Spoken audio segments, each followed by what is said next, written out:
Good morning, good afternoon, and good evening, and thanks for stopping by. Our dedicated team will guide you through with the latest updates and theories at Starbase, Texas.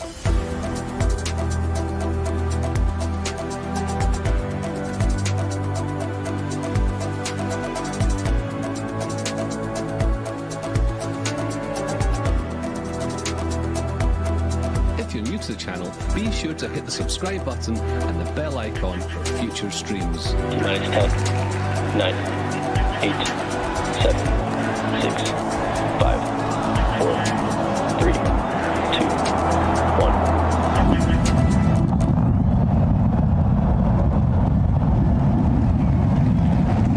We have liftoff.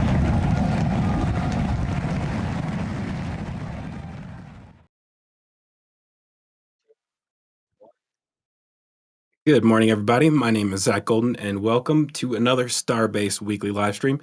Happy to be here with y'all on this Sunday. It is, of course, Super Bowl Sunday, but yeah, on that note, I am probably going to keep our show to 2 hours. If we go past that, I'll probably have Stephanie take over, but really excited to be here with y'all today because we're officially back in business. Not us, but vehicle testing. Booster 19 is back at Massey's this week and has done some very interesting tests, which I don't know, we may show some of that. But yeah, tons to talk about. I'm really excited. It got a lot of news this week as well too. Related news as far as SpaceX goes. So we may get into some of that as well if we have time. But with that, we have Alex joining us for commentary. Alex, thanks for being here. Glad to be here. It's been a couple weeks since you hosted, so it should be fun.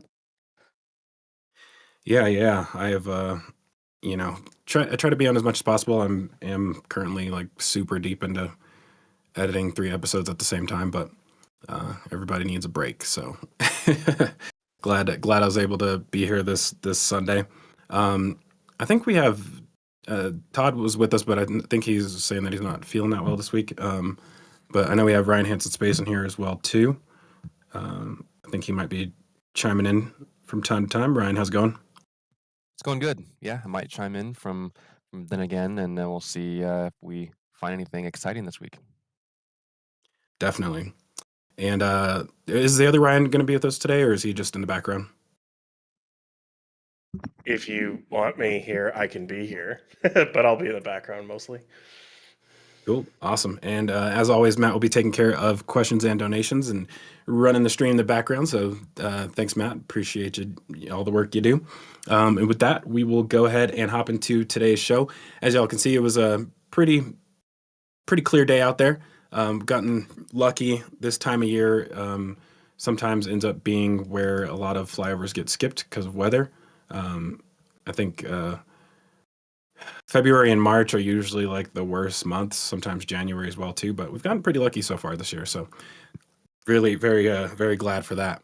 But let's go ahead and hop over to Massey's where we have booster 19 testing. I guess before we get to that, we'll, since we're on this wide view, kind of cover something that we were wanting to mention on the last show, but they have started to pave the road to Massey's, which has been a dirt road for forever. And if you saw Starship Gazer or any of the other photographers out there before Booster 19 rolled out, you could see the new road that they were paving on the way there. So now we can actually see how far they've gotten on that. Some interesting stuff going on with it. And just one thing in particular, actually. Yeah, they've gotten like. Oh, okay, I think I just clicked on the same image twice. Interesting. I was trying to get closer to the entrance. I don't know if there's a.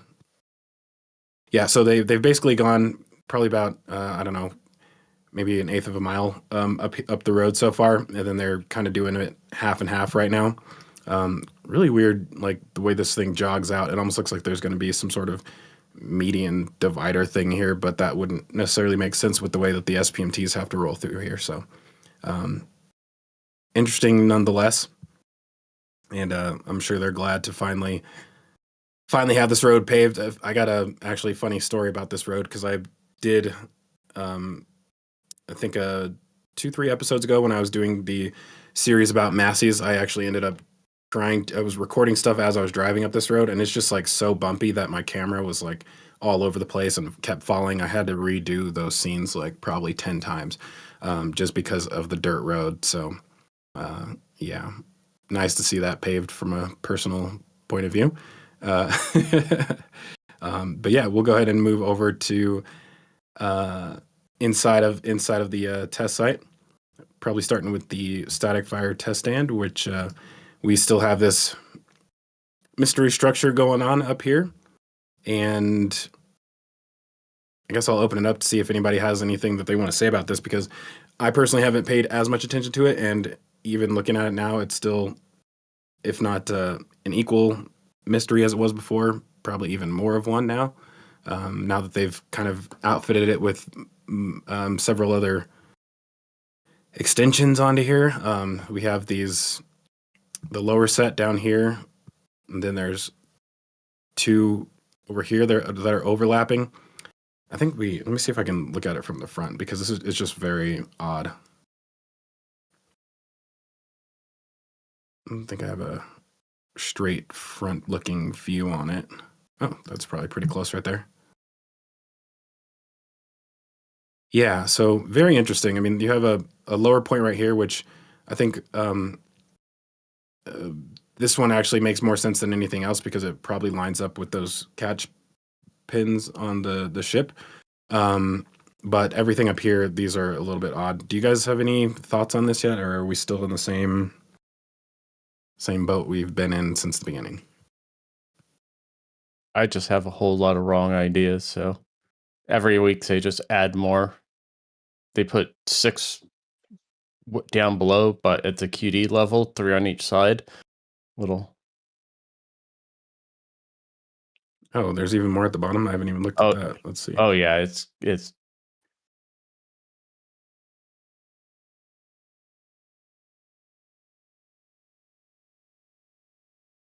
And Okay, by the so way, in the that process of doing that here.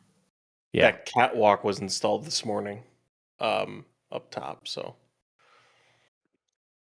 The ones down here, I can't see where this is going. Do I need to look higher up? now you're looking at the right place. That beam they're putting between the those These two? two, yeah, it's going to go there and you can see there's the 3 legs of if you go along that column, the vertical, head up, there's one there, and there's another one, and then there's a third one. Yeah. And the top one has a accumulator on it for So this is to support whatever these are. exactly. Interesting. Yeah. I mean, with the way these are lined up, and that's on both sides, right?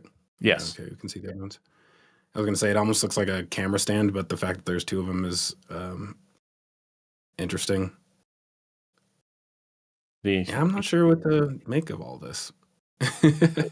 Right, because I mean, for a while I'm just like, oh yeah, it'll just be for the squeeze test, and then they keep adding and adding, and everything that seems reasonable just 1 week, and by reasonable, just pretty cray cray.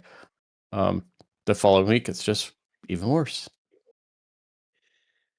Yeah, I think the thing that kind of sucks about this structure being in the location that it is, with it being, once they actually start using it, most of the things that we'll want to see on it, we won't be able to. Not only just from the distance, but just the angles of where a lot of these things. I guess we'll be able to see the whatever's going on with for the catch pins. Since that'll be on this side, we'll probably be able to see this, but even from a distance, it might not be as visible when they're actually doing the test. Is this the same? Okay, yeah, this is a better angle for showing the ones down there. Okay, so you have accumulators down here and up top. Yeah. Yeah, I still think it has something to do with the docking connections, especially for like the probe and drogue and testing that. And initially, I thought that's exactly what this structure was going to be for. And I still think that that is one of the things it's going to do. But there's also evidence that it's also going to be related to a squeeze test. But the lower docking ports are just below the QD on the ships. So, where these are at is pretty much, in that vicinity, and it's on both sides. And I Isn't would this above the imagine, QD? well, it depends on where the QD ends up when it comes out and how they triangulate into connecting to one of those if they do that.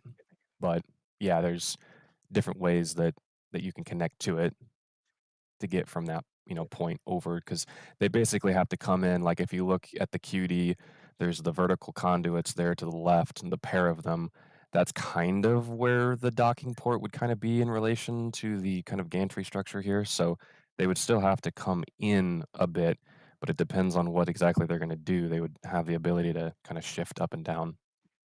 Yeah, and the horizontal member is right around the height of the bottom of the static fire stand of the gantries they're building. So Sorry, which one? The horizontal brace, the one below there as it heads towards the other. Yeah, that one is right about the level of the hot fire stand, the top of it. Yeah, I mean, I guess I could see that, if you had the male side of the docking attachment in both down here and both up top, you're almost, I guess this entire stand becomes the other ship. Yeah, I think that's kind of what they're going to be doing with it. I mean, it's not necessarily like for transferring propellant, although it's possible they could potentially test that with this structure. But I think it's more of to verify that the ports themselves are able to be kind of yanked in different directions and not break off the ship, as well as potentially some sort of alignment software sensor testing where they could, in theory, they could position the fake side, which would be on this structure, in a location that is not lined up with the ship, and then tell the ship, hey, what would you do to line up with this? And then, whether they fire RCS and, kind of simulate coming in and docking with this fake structure. It's kind of an inverse frame of reference, but basically do something like that where they can not only test the strength of the ports, but also maybe some of the software logic to try and refine that. Yeah.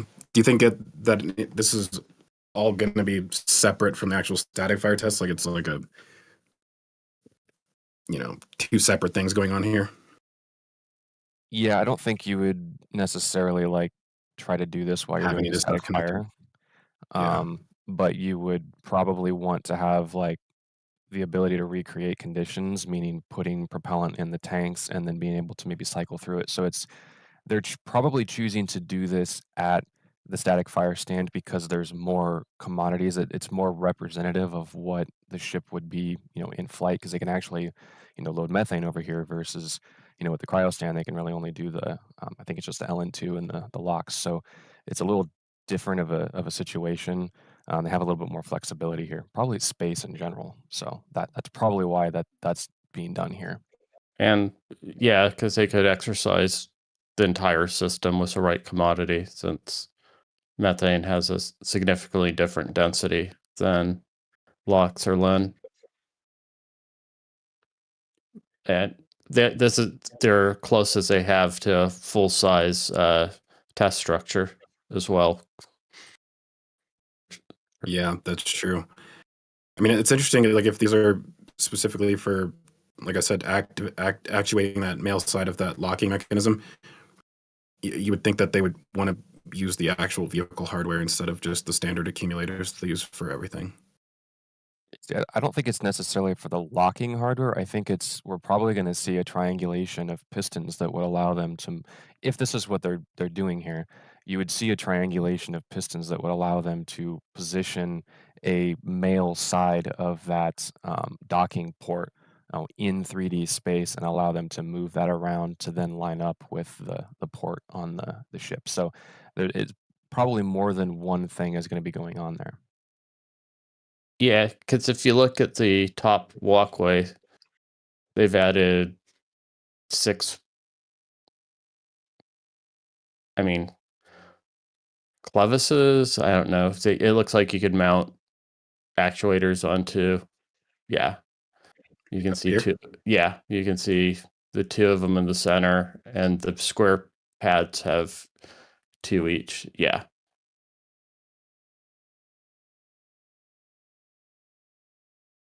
So Which of these 6 ones in could total. also relate to the squeeze testing as well. It's a little interesting at the top because you kind of have the potential of 2 different tests happening. So some of those could be related to the squeeze testing too.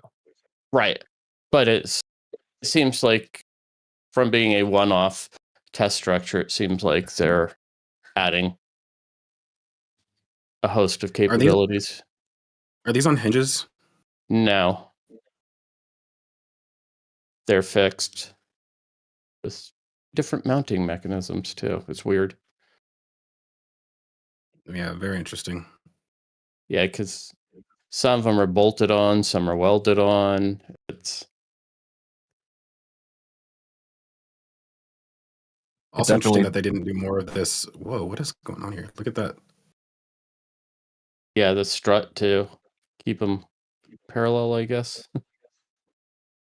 They're not symmetrical. It's weird. No, and none of them are the left and right aren't Oh my God. symmetrical. Yeah, I see it now.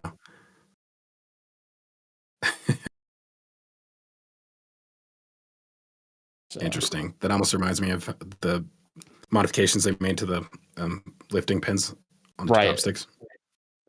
Well, this sort of vaguely reminded me of how the extension arm connects to the ship for the ship QD, where they sort of drop the pins and have the turnbuckle to do their alignment. Right.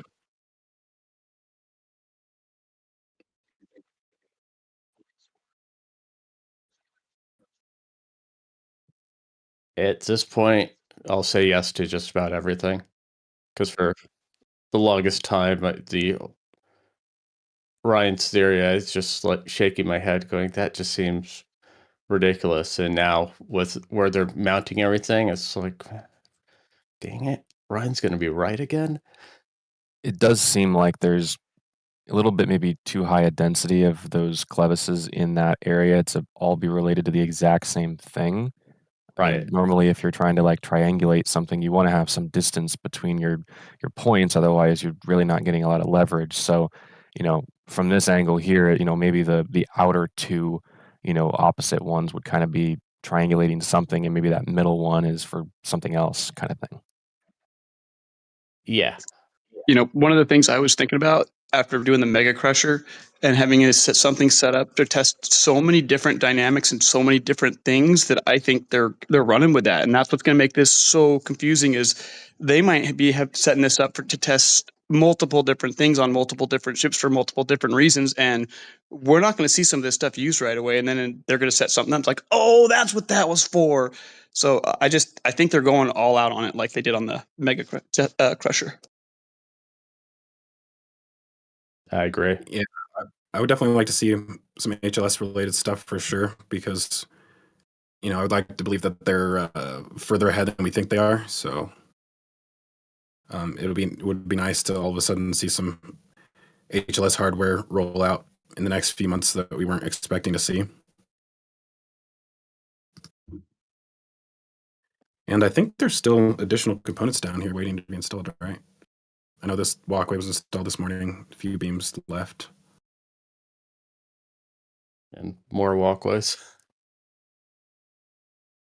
Just these three? Yeah. Or more? Yeah, no, just so far just those three. Okay. Watch, part of the structure is going to be for testing like windows and things on HLS because reasons. Hey. Don't question it. Don't ask why. Just because. Right. But it almost looks like they're wrapping up the sort of construction of this, and the actual contact points for the tests they'll just bring in as needed. Yeah. There's one component left at Sanchez that I've been wondering if might be related to this. So I'm just gonna go over there really quick because I'm interested to see if y'all have thoughts on it. The weird, almost booster QD looking thing that they have over here. I think that's grid fin, because in the center, there's some shots where it's kind of clear that's a motor socket. Yeah. This right here. Yeah. Oh, so are you thinking what do you think is the purpose of it? Probably just testing the grid fins and actuators, how much deflection they're getting. They're yet another test fixture. Yeah, I wonder if it's a standalone fixture, if it's meant to be joined with something else. Yeah. If the grid fins work how I imagine they are in terms of being kind of a self-contained unit that have the motor already kind of hooked up to them. So basically they lift up the grid fin and motor assembly as one piece and then kind of move it into the booster, bolt it in place, hook up the wire harness, and then it's installed. Then they could potentially do the same kind of thing with this structure where they could just put a singular unit inside of it.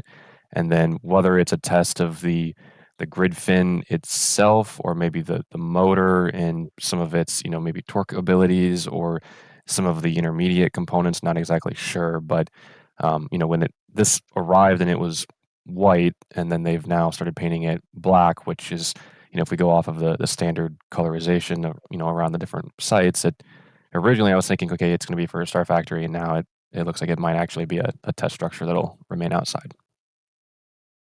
Do you think it could be related to the modifications they're making to the original Can Crusher? It could be. We know they've added, that kind of truss structure next to it, but I'm not sure where that lands vertically on test tank, especially now that we don't exactly have a test tank for it. So maybe a little interesting to see how that lines up. But if they're going to put that big of a structure on top of that, they might need some other supports like further away, because that did have a fairly decent sized footprint. You can't just kind of cantilever it on top of that. So we'll have to kind of see if they build something else. It's really weird trying to find an angle to see this properly. I don't know if this will do it, because I can't. Okay, I can see how this is. Is there a platform right here, and this is just on top of the... Okay, I see it on that side.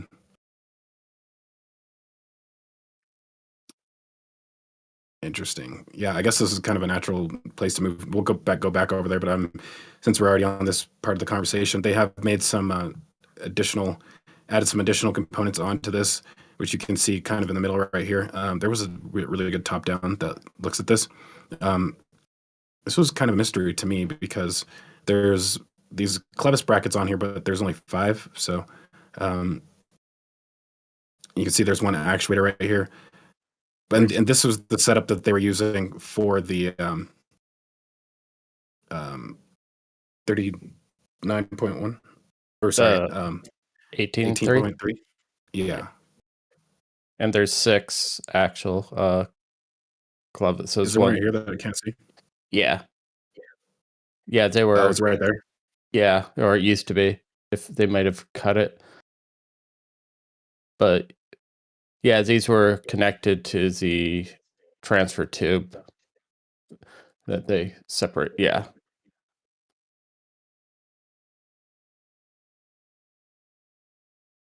Clicking on images way too fast. Yeah, this was interesting to me as well, because this is one of the components that we never saw, I guess, until now, because when this initially rolled out, it had the hole in the dome, right? Or at least we thought it did. And I wonder if this was added on site, or if this was added, because it did roll back at one point to the Star Factory, right? It did. Yeah, I think it rolled back. I guess let me rephrase this. So I think, maybe if I'm remembering this correctly, when this dome rolled out, it was on a cart that had the dome hanging below it, so you could see that there was no cap on the dome. And so we never knew if they ever put a cap there, and that was the question at the beginning, was if it was an actual sealed vessel, because of the fact that we initially saw it without a cap on there. So I think they probably added that in the Mega Bay 2 while it was in there or something. We saw the common dome section and the forward section roll into Mega Bay 1. They stacked it on the right turntable, and then that's when they placed it on the can crusher and then rolled it out to Massey's, and they did all of the testing and everything. Then they cut it in half and rolled the forward back into the Star Factory. So this isn't the one that rolled back into the Star Factory. That was 39.1 after doing I think it was 3 tests, then got mods and then rolled back out. So yeah, so we never saw the inside of this tank. I think it was maybe assumed that it had some sort of a common dome with transfer tube stand-in that was plugged, and then the forward dome. So we never could see inside of it. I wonder why they cut this out. They're scrapping it here. They're bored.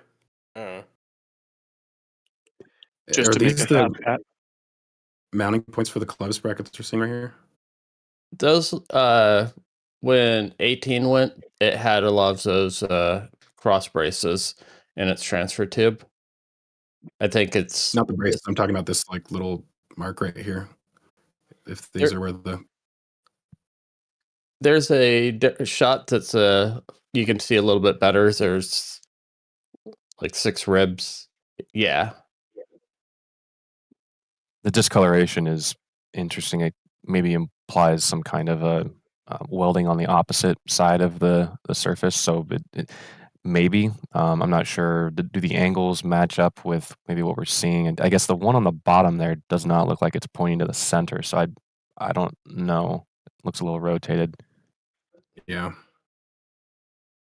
And with the radial ribs, it would seem like those were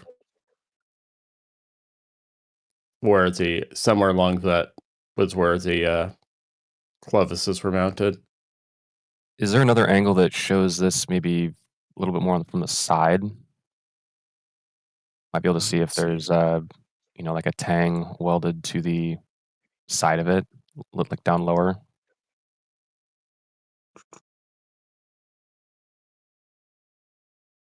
I don't know if there's a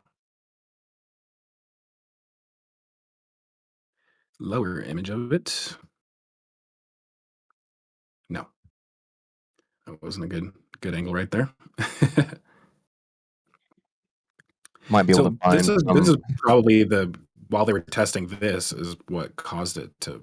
Did I just go back to the? Okay, this is more than likely these actuators are what caused it to fail, right? Because it kind of crumpled along the aft the skirt, right? And so they must have been pulling on it when that happened. It failed in the unpressurized region, so the common dome seemed untouched. So if they were pulling down on the transfer tube and the entire upper tank, was acting as one, then that could potentially cause that rippling just below the common dome. Yeah, it's possible that did it. I can't remember if they had the actual crusher cap on top, so I mean that also They could did, have done it as well. So either the crusher cap, being pulled down by the tension rods or by the pistons pulling down on the transfer tube. I'm gonna guess it was probably the tension rods with the crusher cap. Yeah. And it might have been at the end of the test, they released the hydraulics that were supporting this. And so then it just crumpled. Yeah, I'm curious if number one, if they're building another one of these, and number two, well, actually, never mind. Yeah, I was going to say if this would cause delays for the whatever they're doing with potentially with the grid fins, if that would cause delays to it, but I guess it's the same test article. So, well, I guess on that note, because they haven't tested the grid fins, we should definitely see another one of these, right? Probably, yeah. I think they did what they wanted to do with that test tank, just kind of based on like just everything that we're observing. I mean, the fact that the grid fin testing component isn't even ready yet, it seems like they're probably working at a schedule that allows for another test article to come out, and I think they got the outcome that they wanted because you kind of want some sort of data regarding the actual crushing of your the steel to understand a little bit about what your limits are. Until you get to those limits, you kind of don't actually know. Yeah, I think one of the interesting things about this is the fact that obviously they're scrapping the common dome here, but the fact that they rolled the forward section back to the Star Factory, that'd probably be one of the first times we've ever seen something be reused like that. Or was one of the nose cones reused in a way like that, where it was cut off and then reused for something? The HLS model was but that wasn't structural. That was an S and 21. 21, yeah. I'm wondering, like, as far as the the reuse of it goes, they may have the ability to do that. Whether they actually like chop it off with like laser cutting so they can get a precise edge and then restack it on like a common dome, or whether they're just taking the truss apart and maybe putting that on another forward section for a booster and maybe switching the forwards for like booster 20 and the test tank or whatever they're doing. We'll have to kind of just see, but it seems a little more unlikely that they would take that forward section the way that it currently is and just try to weld it to a common dome for that grid fin test by itself, but we'll have to wait and see. Yeah, well, I'm sad that it went in because I was dying to see how they tied the domes and the sockets together. Oh, you mean for them to cut it apart so that you could? Yeah. Exactly. Because the only thing I could think of is they took it back to do some destructive not testing, but analysis of what stress it had, or they might have a whole harness inside of stress sensor harness that they just want to yank out of it and put into the grid fin testing one. Since it's Yeah. Right. And I think they would want a pressurized region to do the grid fin testing, because otherwise you're not really replicating the actual conditions that you'd have. So I think they'd still want the ability to fill a region or volume with the cryo liquid and then do the grid fin testing. So at minimum, they're going to have to, if they want to reuse that forward section, they're going to have to figure out a way to put a common dome back in it. and Yeah. rewelding to it. Now you've created a added variables. You're using a scaled down methane tank as it is. Now you're adding the structure is going to be different, since you're not going to be able to line up, cut it right at a seam, and the double welding of a seam, the metal is going to be slightly different, and all sorts of added noise for your Yeah. testing.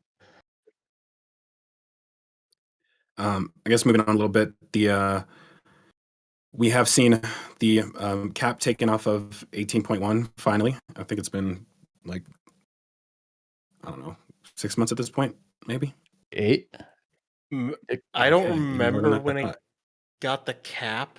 I forgot to put that in there, but it's been in the cage since May 12th of last year. So Yeah, and how many tests have they done total on it? 16? 16. That was a total guess. Pretty good at this stuff. Yeah, so I guess we may be possibly seeing this come out soon. And now that they've removed the cap, and all of the, I think, actuators are removed as well too. So yeah, it appears that they're probably preparing to remove this soon. I do wonder what we'll see next in here, if they have something planned for it already. Well, it is set up for Block 3 booster. So if, say, they wanted to use it with 39.1, they'd have to completely change the clamps and all the rams around. But, I mean, that wouldn't be that hard to do. But that is if they still plan on crushing 39.1, which I would think they would. Yeah. Potentially, they might be making it taller, because there's 5 short square that are about that size sitting by the tent.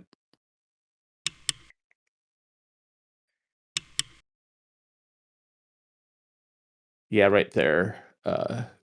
Right across the way by the red car in the lower right. Yeah, those look like they're Yep. about the same size as but sort of like a half height edition. Yeah, I'd say it definitely looks like that's what they're about to do. We haven't seen the other sections for it yet, but Right. Yeah, we all speculated that this was going to grow, especially seeing that they can't do the ship in booster interface tests. it still leaves a mystery, though. I mean, we still have the other original cryo stand. Have we seen any updates with that? There's some pieces next to it this week. And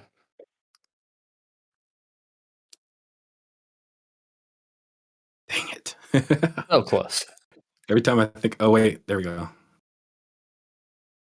Yeah, if they moved in the trailer and directly by that below the ladder on the yellow the yellow ladder in the center, that's showed up, and there's a couple more of those right around here.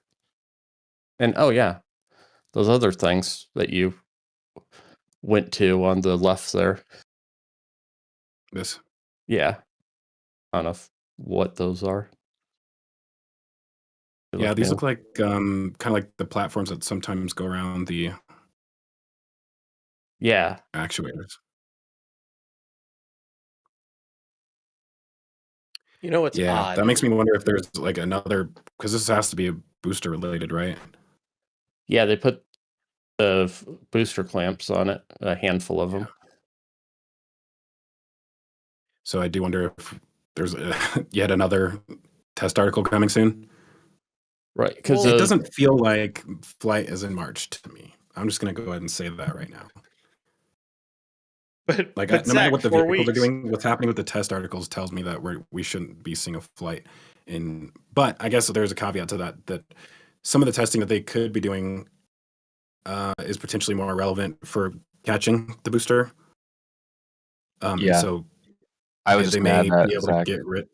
Yeah, they may be able to get away with like flying without some of these things completed. Yeah, the grid fin stuff, that probably doesn't become more important until they're going into that glide to come back for a tower catch, which is like 99% not happening on flight 12.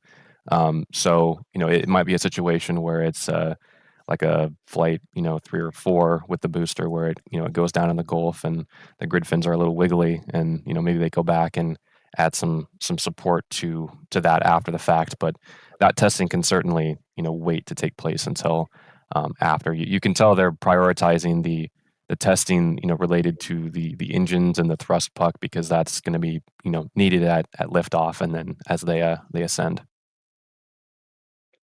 But whatever they were doing in here probably is relevant. yes, Probably more so to the flip. If they're moving the transfer tube where it connects to the common dome, that would probably become more of a problem when the booster does its flip to boost back, and you've got a lot of propellant inside the transfer tube that's going to cause a lot of torque and stress there at the common dome, probably making sure that it's not going to deflect and break welts there. Yeah, the flip's going to be interesting because you're going to have probably 10 engines come on at the same time while they're already all gimbaled. So you're putting like a massive torque on the vehicle when you do that. Going to be very interesting to see some of the new maneuvers that they pull off. I think everything is going to look much more aggressive. Everything. yeah, the dynamic stress of boost back is insane. Just and the 3 other mystery components that are just to the right.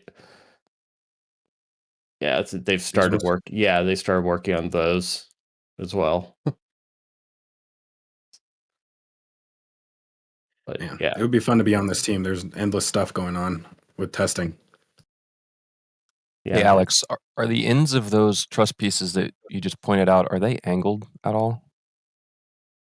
they started welding extensively to them, so I wouldn't. The way they showed up, I don't think would probably be indicative of how they're going to be.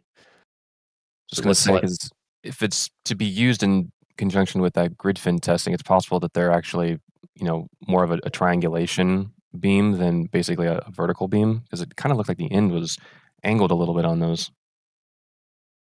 It is, I think, in what looks like where the actuator would connect would make more sense as a triangle, since they're right there where at the top they should be up there, and they're sort of like triangles with a hole in the center. They're essentially L's right now with a very short horizontal piece. And those 3 plates look like that's where actuators could attach to.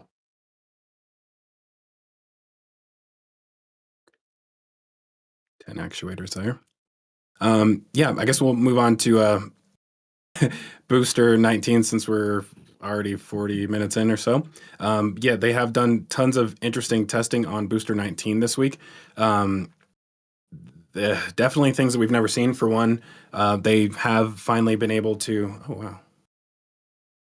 Oh, I thought those were frosty. They have finally been able to get back to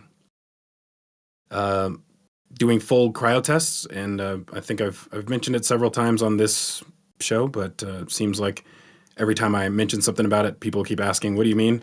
And yeah, that basically this was something that I've kind of talked about multiple times, which is that these tanks have been here for what, like, I don't know, like a year and a half or something like that, but they were never able to use these tanks. They were only using these for LOX, and this is not enough LOX to fill a booster, so they had to use liquid nitrogen instead, which meant they could only test one tank at a time. So that was basically the situation up until about a week ago.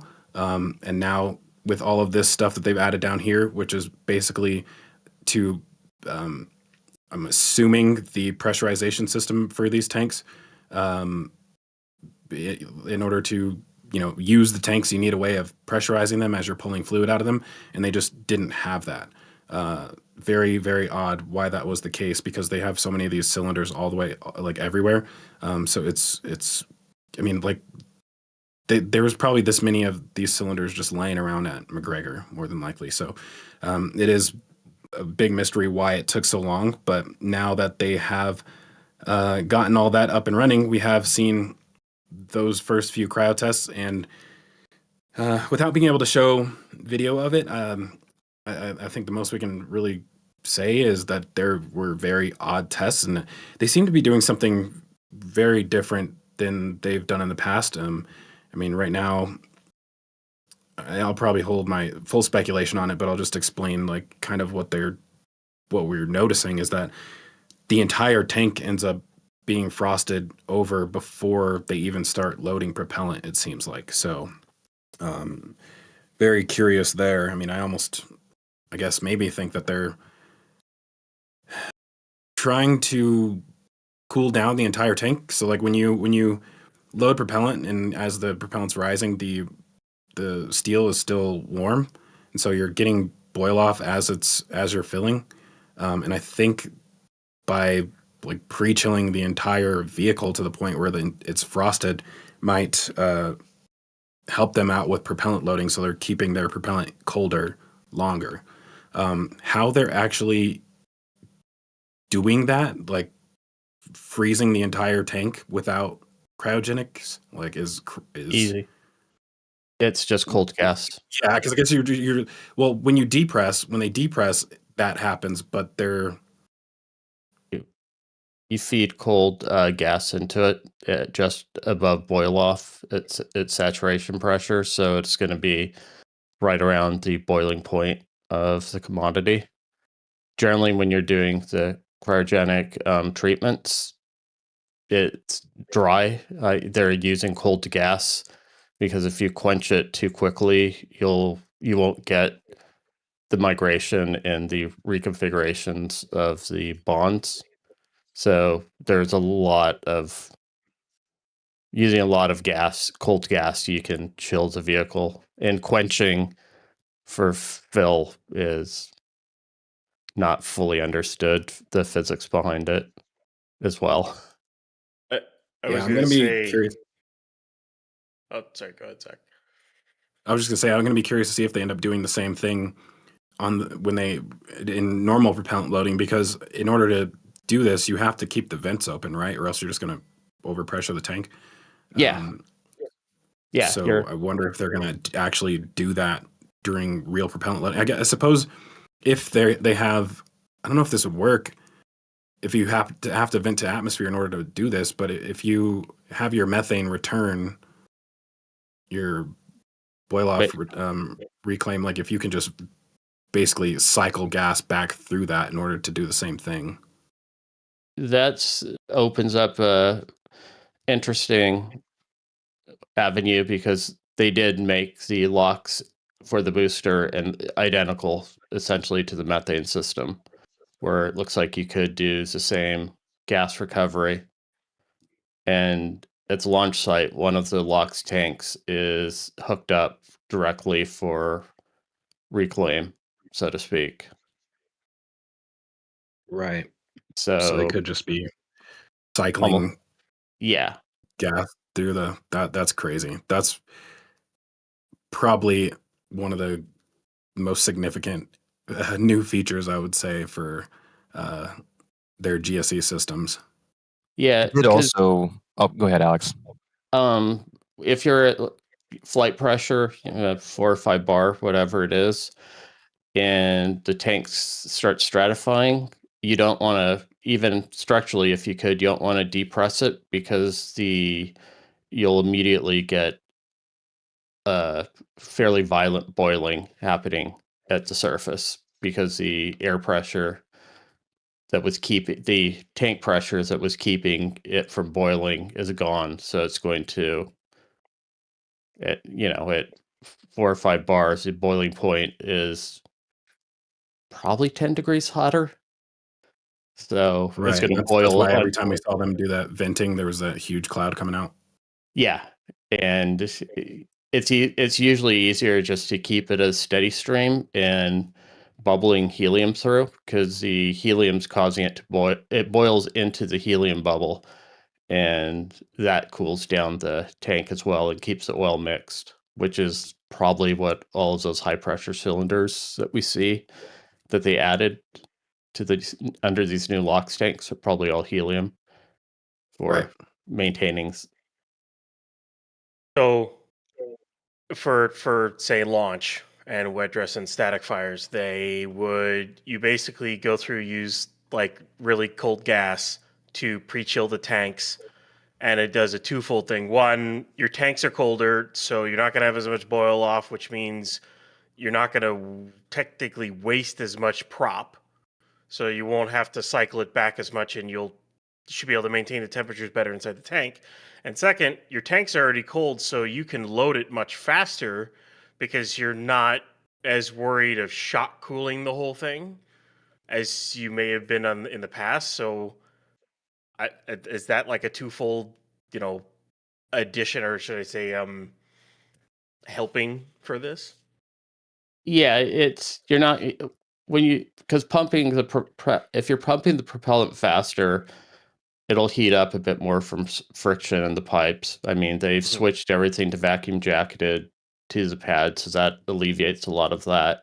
But yeah, getting the tank temperature down so you're not getting as much rapid boil off as the fluid front rises is alleviated. So yeah, it will help you fuel it much faster.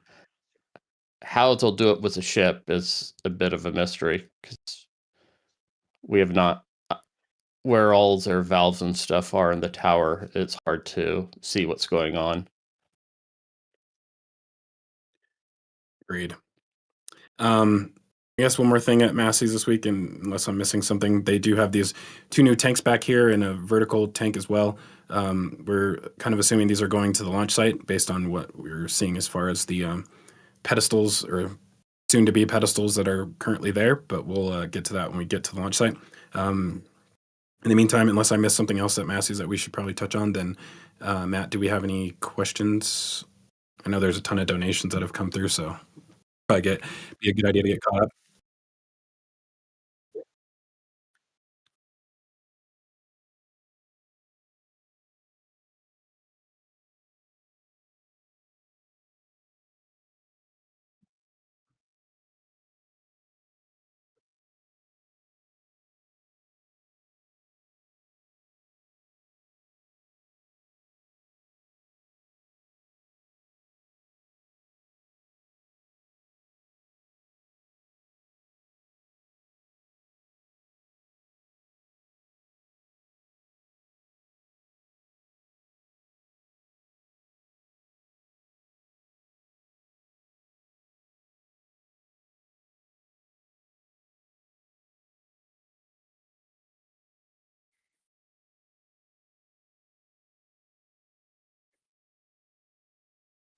Matt, no audio, Matt.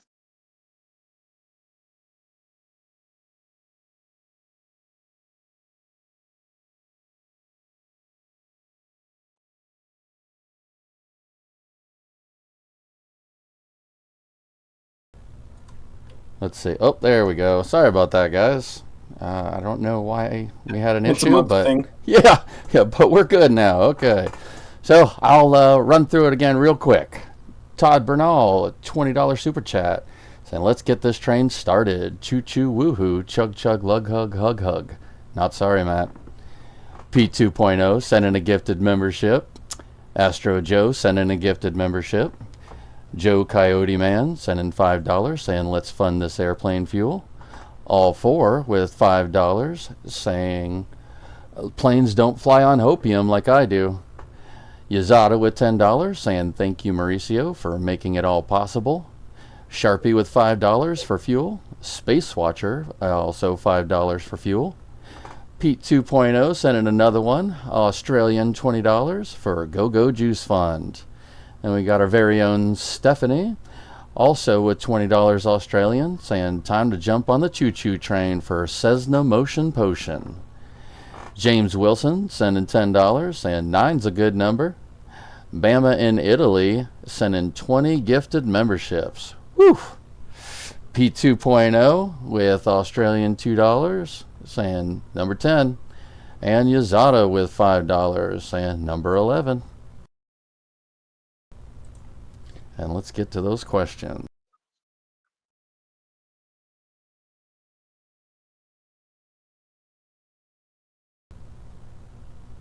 While you're doing that, you guys in the audience are hilarious. It's time to reflect, self-reflection time.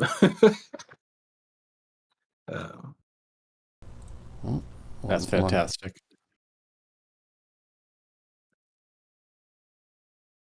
Okay. All right. Now, there we go. I got it. Jeez Louise.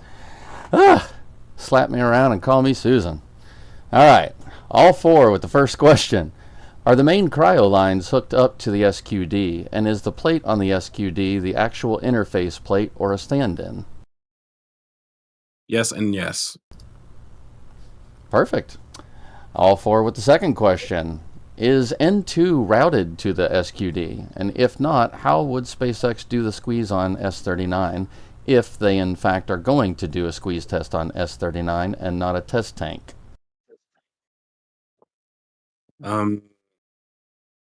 I mean, they definitely have a ton of nitrogen running to this stand. I'm guessing he's talking about pressurizing the payload section. I If think that's the more case, so then just being able to use nitrogen on this stand. Like if they want to do like a cryo on this stand, that they'd be able to put liquid nitrogen through the main fill drain for methane. man, I haven't looked at the plumbing enough, but they had that ability before. I don't I think so. Alex, don't. I thought you looked at it and we determined that they could do LN2 to this stand, like way back. I think you're right. I think we were following the pipes before they covered everything up, and I think we determined they could run the LN2 to the methane side if they wanted to. Yeah. We'd have to go back and double check, but I'm pretty sure they can. It'd be kind of janky, but I think they could. But yeah, I need to revisit it before I'll say again, because they've done a lot of work since we looked at it. Yeah, right. Regardless, and I it personally might not Go be ahead. useful for doing the squeeze test, just because they're probably not going to get down far enough on the vehicle to actually contact like the tank area. So it really wouldn't matter whether or not the methane tank is filled with nitrogen. And I don't think you would need to fill it anyways, because that squeeze test, the tank is going to be empty.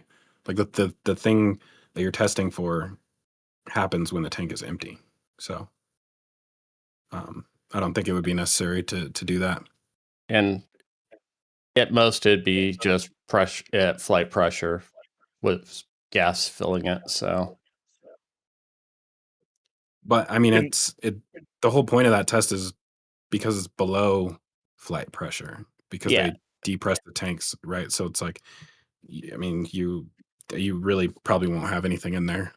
yeah, and the ship especially is both tanks are completely dry at that point.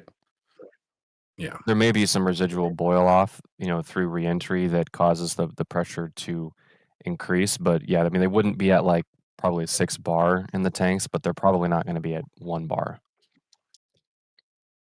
Yeah. Cool. Any other questions, Massies? Sure do.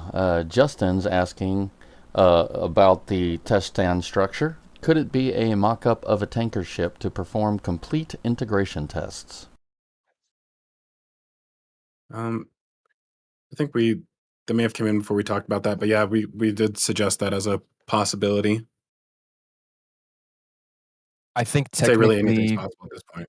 either the tanker or the depot is probably going to have like a secondary QD on it that may interface with, whatever the other, ship is. I don't think that the QD that they have on the ship currently is able to mate directly with another ship. I think there's going to have to be another piece of hardware. So if they want to get to that point, then we might see some more interesting testing take place here. All right, and then Lev is asking, do they need to work on the ship cryo stand after 39.1 is removed?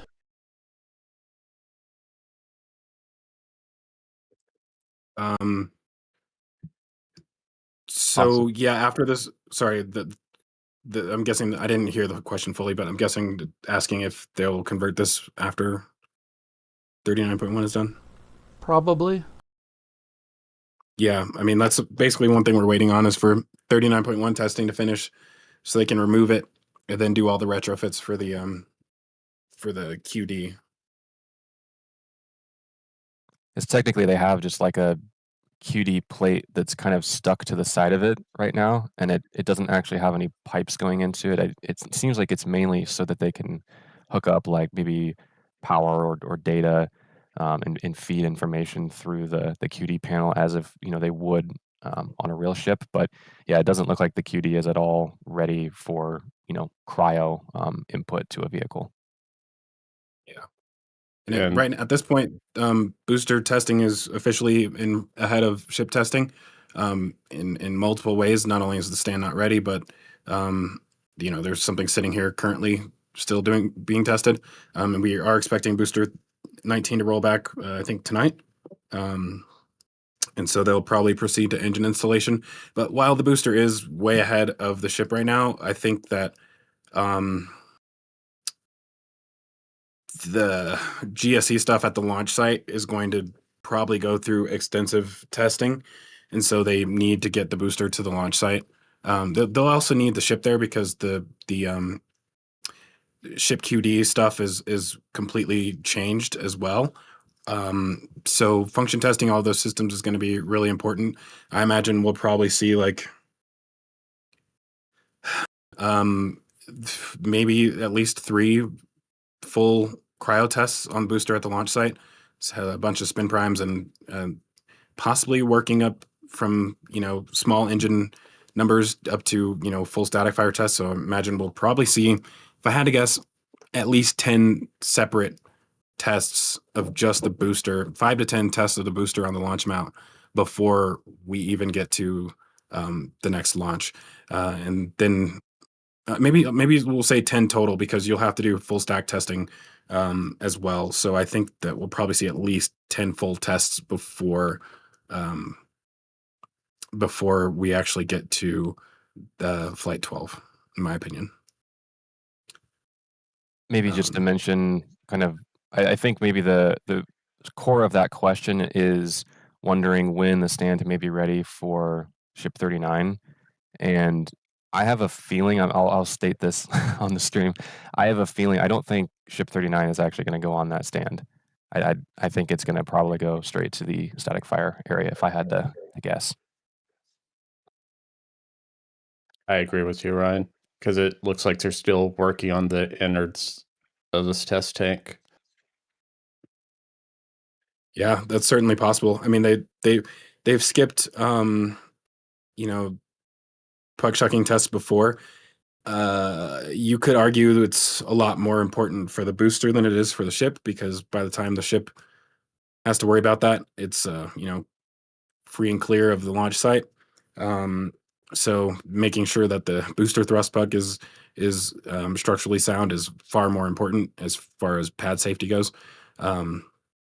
But yeah, I mean, it wouldn't be the first time they've skipped a thrust thrust puck test. I think the last time was Booster 9, which is by far a lot sketchier skipping that on a booster than doing it on a ship. So, Well, ship static fire, it would be very exciting to put all their rebuilds in jeopardy.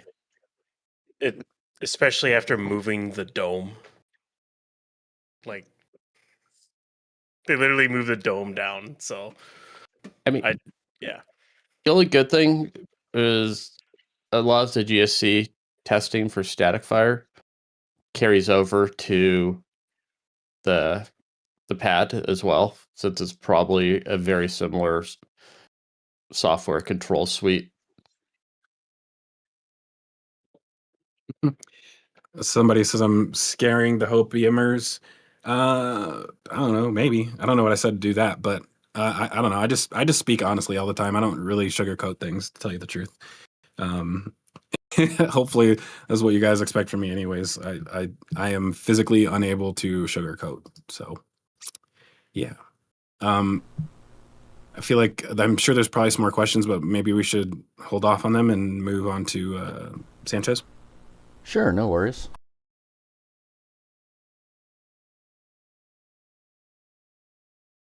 Oh, okay. I get it now. It was related to how long it's going to take and all the testing involved. I don't think we should want them to. I don't want them to fly in March.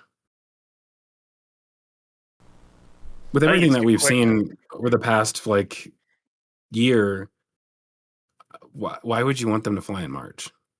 Like the changes to both the vehicle and the pad infrastructure are immense. Like it's like going from Falcon 9 to Starship. That's a massive difference in what they've done. Like, this is the biggest change in Starship history, and we shouldn't want them to rush through it, because if what happened in Booster 9 happens when it's fully loaded, then we're not going to see another launch for like a year. So I would much rather see the pre-launch testing take 3 months than for them to do a one and done and then have it explode. So This is the way. this is the way. Yeah, so I guess there's not as much happening at Sanchez this week.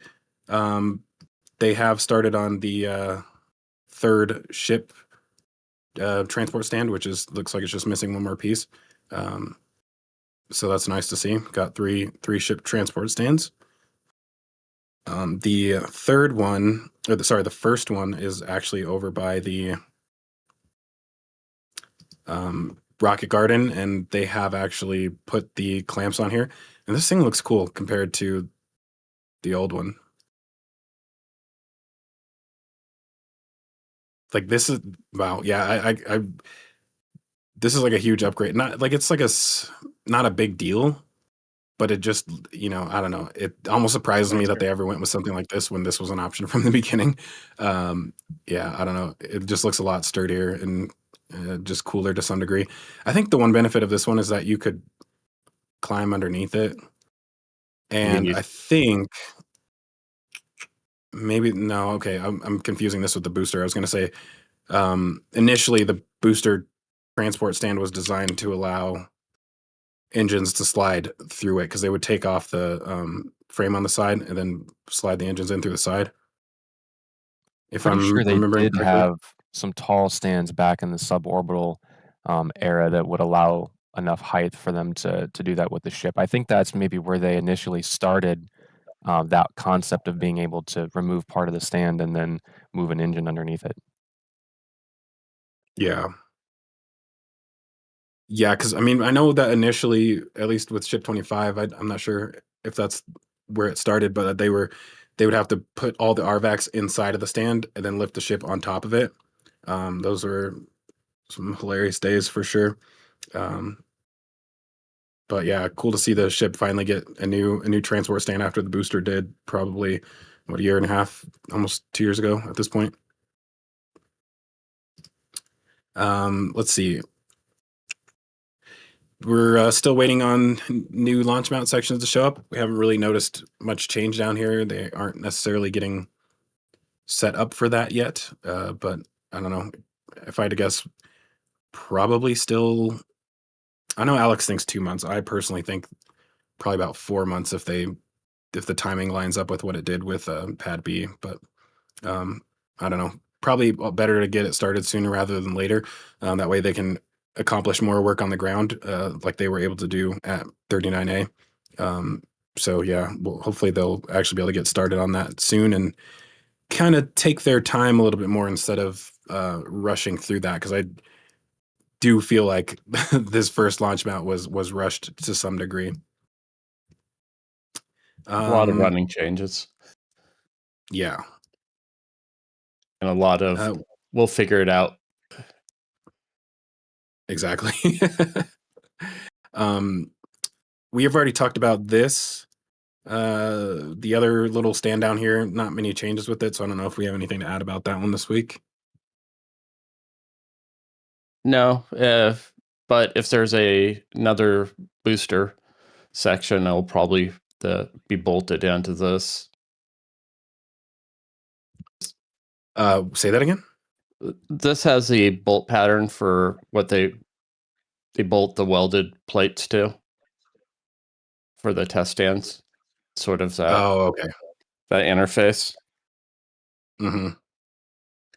And are there 20 of these? Probably, if I had to guess. Yeah, I think so.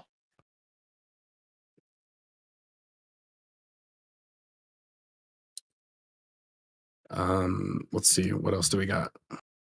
Mega packs. The power. Yeah, they added. I thought these were added last week. The foundations for more. Oh, right here. Yeah. Yeah, so we'll probably see what, like four more of them. Oh, those possibly 8 more.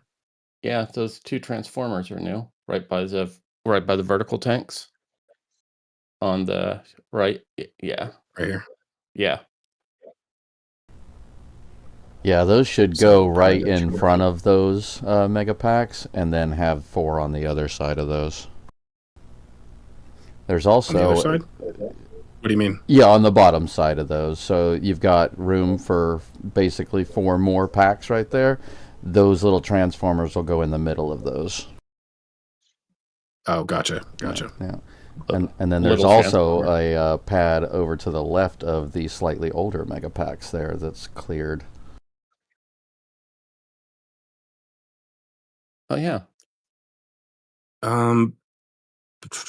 Is this pad new? I'd have to go back and look. No, it's old. I don't think it is. It looks like they pulled the transformers that used to be sitting there. Right. They're always upgrading their power system, it looks like.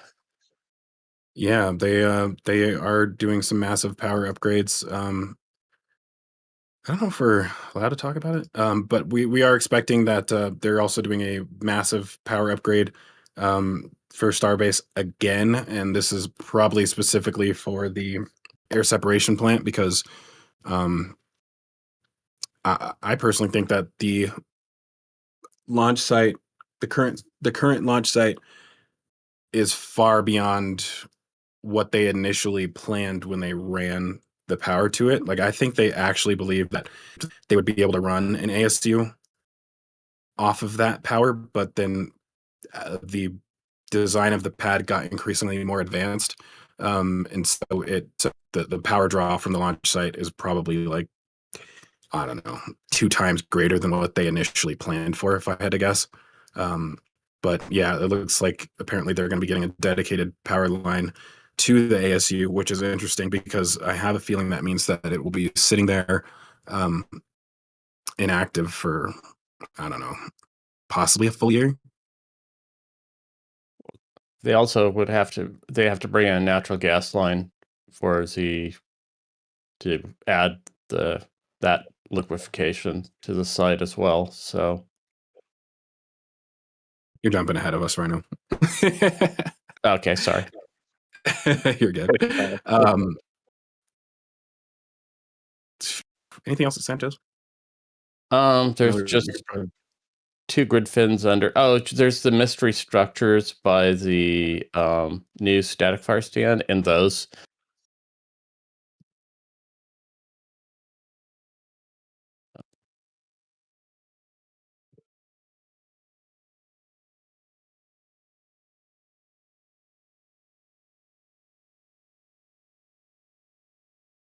I can't even see the static fire stand on any of these images. Let's see. It's like right there, but yeah, right. This is there. So you're talking about these components over here?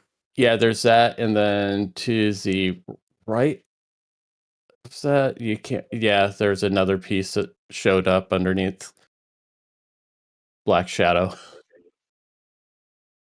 And then there's obviously the this one. The yoke-looking thing, yeah. And then the giant triangle or Mercedes logos are building. Okay, seriously, is this an eye for Mechazilla? Yes. So this is a stupid idea that I had the other day. So I don't think I somebody else actually said this first, but the idea was, and then this is because they're currently bringing a new crane over to the launch site that they're assembling right now, and basically another LR 11,000, which is basically going to be in a configuration to allow it to work on the top of the tower. So we're wondering what they're adding up there. And as stupid as it sounds, it would actually be really cool to have the tower look like the, Godzilla, Mechazilla animation, the character basically that they have on the t-shirts. And if that was the case, this could be like the lower jaw. And this could be one of its eyes. I love this plan. I swear if they actually do that, I mean, I don't think I'd have words for if they did that, to be honest. More of like, okay, yeah. I mean, they're about to go public, so they're going to have FU money soon. You know what I mean? So they may be doing things in advance of that. Zach, if you're right about this, you officially do not ever eat crow again, even if you're wrong. That's it. You're done. You win. You win it all. What's that? Breakoverzilla. It's right. It's a breakover, right? Breakzilla? Oh, that's too good. Breakover will be like the Mechzilla. That would be interesting. I mean, honestly, like doing breakover at the launch site kind of makes sense more than anywhere else, really. And there's tons of space for it. But yeah, I don't know. I guess we're gonna have to keep our eyes on that. I don't know if Chrome Kiwi started trying to piece together some of this stuff. I don't know if there's enough here yet in order to actually do that. But we're gonna probably revisit this topic when we get back to the launch site, because there's some more components that we can tell are going onto that tower. So we'll, I don't know, be able to speculate a little bit. Is this something else too, or is this part of the? Yeah, that's a big Mercedes emblem.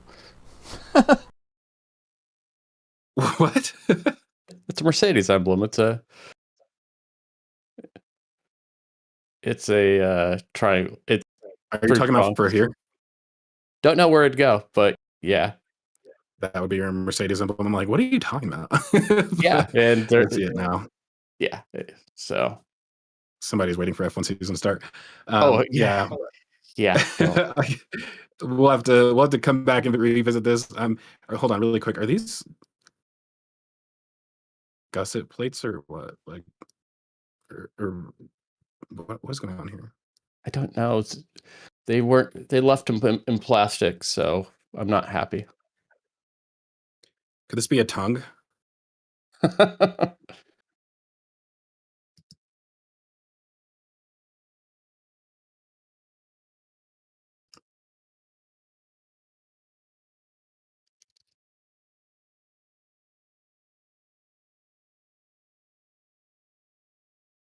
Make a giant turntable. It looks like a tongue. Yeah. Oh man, I can't wait to see what that turns out to be. Yeah. Anyways, I guess we can maybe move on from Sanchez unless there's questions. Oh, there was the grid fins right here, which were The OG ones, they look like. yeah. I don't know. I guess people thought they were the new ones at first, but They dropped them off certainly on Friday. So they recently arrived. yeah, Do we know that I mean, I know they've shown it in their renders, but do we actually know that the rear grid fin is going to be the same as the others? That's exactly what I was just going to say, Zach. I'm assuming for manufacturing, it's 'cause the only major difference is just the little not really the curved part where it hits the rails. So it's not that much mass to simplify if you can make them all the same piece. I predict if the third grid fin is smaller, people are going to lose their minds. That's a given. Anything about it is, but then again, I'm having front and back tires that are different width, and you can't rotate them without pulling them from the rim. So a lot of bitterness about symmetry. Driving a drag racer or what? No, I mean front and back are different widths, just slightly. The Model Y performance. Shut up. What? That might be my problem. You can't swap the front and backs on that car. Not the performance one, anyways. No, it's a sore subject. And yeah, we're clear on All right, questions. Oh, go ahead. No, I was saying we're clear on questions. You can go ahead. Sorry, I was just looking at the chat really quick. I do like to kind of keep up on what's going on there. I thought I saw something that I wanted to respond to, but I guess not. Yeah, so we're at the Gigabay now, which has been kind of slow lately. But I wish BJ was kind of here for this because he may have some more to add to this. But I think I fully expected that they would be on the 4th level by now. I think there's a few things preventing them from starting that. I mean, one of the big things that what? We looked at those with PK, and he was looking at the structures, and I couldn't tell exactly what he pointed out, but he still thinks that's temporary. It's just a walk path to get people across. Yeah, the beam across the middle doesn't continue on the. If you look to the right, one you can see how there's a beam that goes down the middle of the frame that stops, and then it's just a triangulation there. So it seems likely that it's probably just a walking path for right now. That they're not actually going to put concrete there, or if they do, it's not going to stay. Yeah, It is Starbase. Yeah, I guess if you're over here and you need to get there, you don't have to walk all the way around. Yeah, if you look at the sidewall here, where you have the vertical in the X on the truss bridge they're making, they don't have the vertical component, so it's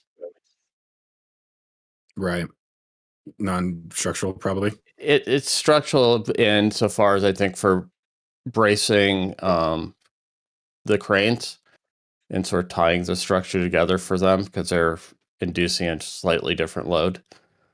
But yeah, that's all weird considering they again haven't had to do that in Florida. There's a lot of differences between the two structures. The fact that there's corrugated panels here instead of just flat steel panels is interesting to me. If it's They're also different panels. If you look at the ribbing on them, it's like smaller, so it's like completely different steel.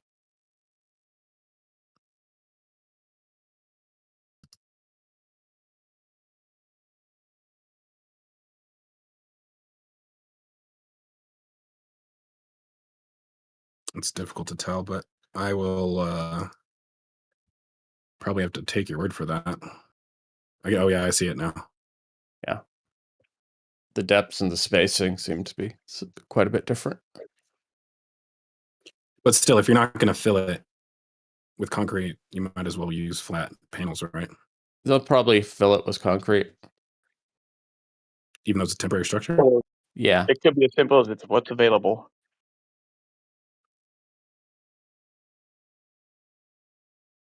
Very interesting. And Yeah. They've also been working on painting down below. I think can't see where they're at currently, but you can see that they've painted the columns in these 2 rows right here. And I guess they're in the process of getting set up to do the same here. And I don't see you can see the little brackets sticking off here, which is where they hang the little curtains from as they're painting. It looks like they skipped this one. well, you know. I don't think they've done this side right here too. I don't see them currently set up anywhere though. It looks like it's kind of opportunist when they set up and do it. Because Hey, if you guys have a day off from your normal job, you want to come paint, let us know. well, this front section was also where they're finishing, completing stacking the steel too. Right. And I think one of the other things that they have to do right now is get their stairs up to the next level too. So that might be one of the holdups. Okay, they do have them on this side. They haven't finished that here. Definitely not. Yeah. It always seems to come screeching to a stop right when they finish a level before they start the next one. And Yeah.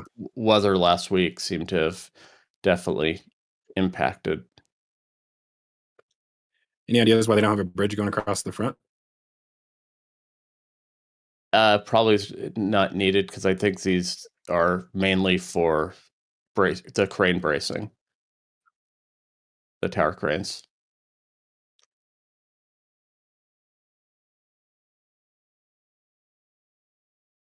Is it in Florida where they're set? They have more points of contact with the structure than here. Kind of. I mean, they still had they still had three points of contact on the crane, and then there was the extra V that's back here because they're pushed out into the aisle. So there's still 1, 2, 3, and then there was the straight beam, and then a V back there. Right, and it's a V back there. Is that now they're tied into 6 of the columns essentially instead of 4?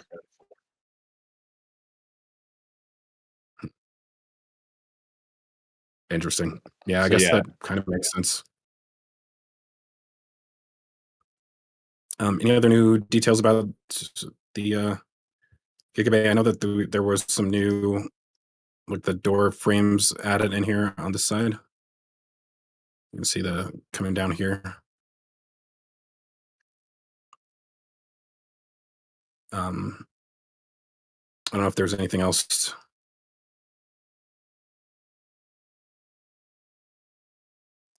We should point out. I don't think so. The road across the way, they're putting a drainage gully.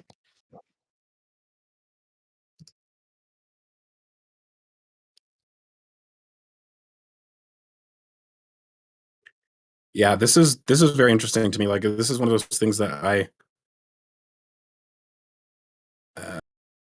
kind of have a hard time seeing why it's necessary. I mean,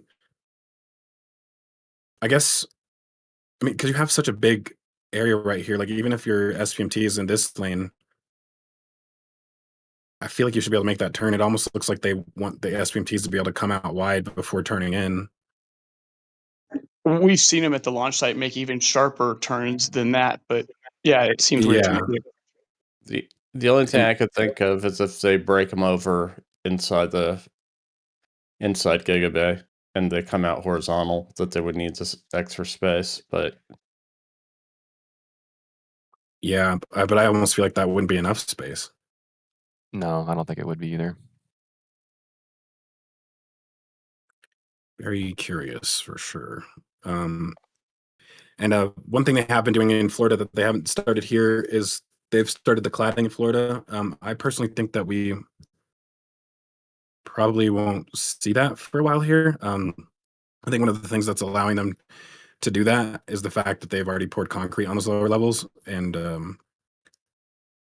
I don't think they want the pumpers driving into the building to do that, and so they have to leave the outside open in order for the hoses to reach through. And here, I think until they have concrete in here, that they're probably not going to want to add cladding on the outside. But that's just my thought. When they start the forts levels, when I expect concrete to go into first level. Hey, Zach, a vent dude just saying that that's just part of the highway widening project. For some reason, they just decided to start there first in this area. Question mark. Oh, That's bizarre. well, I guess that kind of makes sense that you want to get the construction done in front of your most important roadway. I guess you're like your more. I wanted to call it an intersection, but it's not an intersection. Yeah, I think you know what I mean. But that would kind of make sense to start that here, I guess. And apparently the cladding crew is scheduled to show up in March. Okay. Yeah. And then also, I'm kind of expecting the grass there on the right side of the frame in front of the factory to continue over, and then they'd basically just have like a straight driveway from the doorways to the highway. So some of that area that they may have Saying used to grass, turn on, grass. yeah. So some of the area that they may have used to turn on before might not necessarily, be able to be used. So that's where the widening of the highway also helps.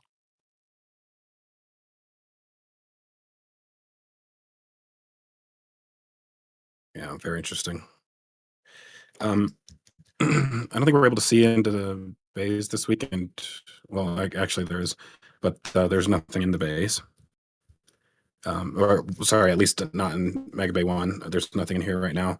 They did start stacking ship 40 this week. And in booster Mega Bay 20. 2. Oh yeah, okay, sorry. Yeah, they did have the Common Dome and the was it A4? The A24. Yeah. Yeah. So yeah, they started both of the next two vehicles, which is really great to see, especially since we know that neither of them will be recovered, especially the booster. So yeah, great to see that they've started on those next vehicles. One interesting thing that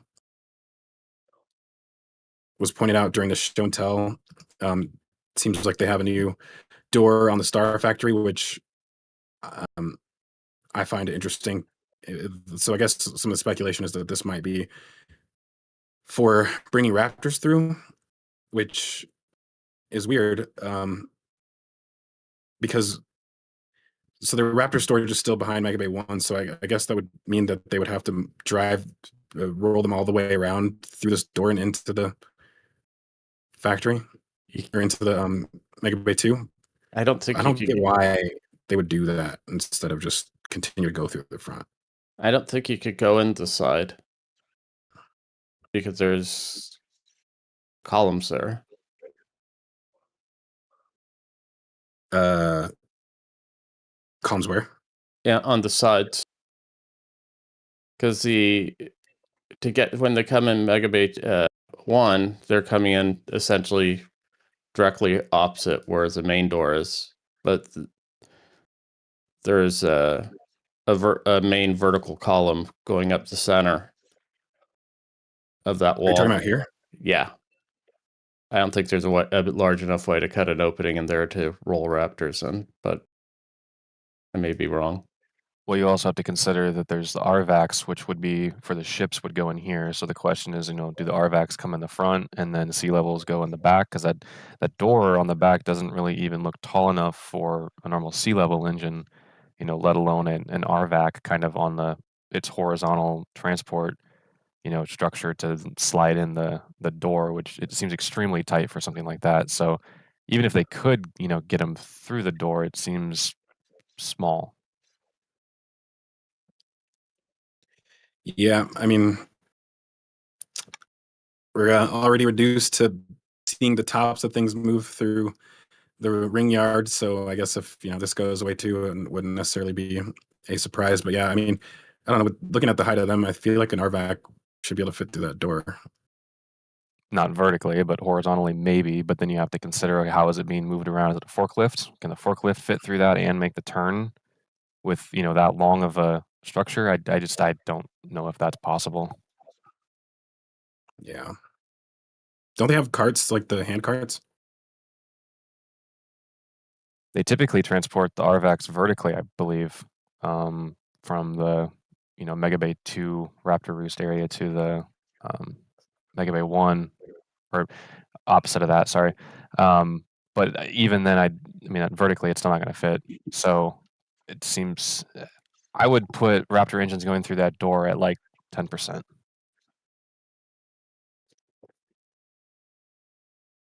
I mean, well, that's a good thing.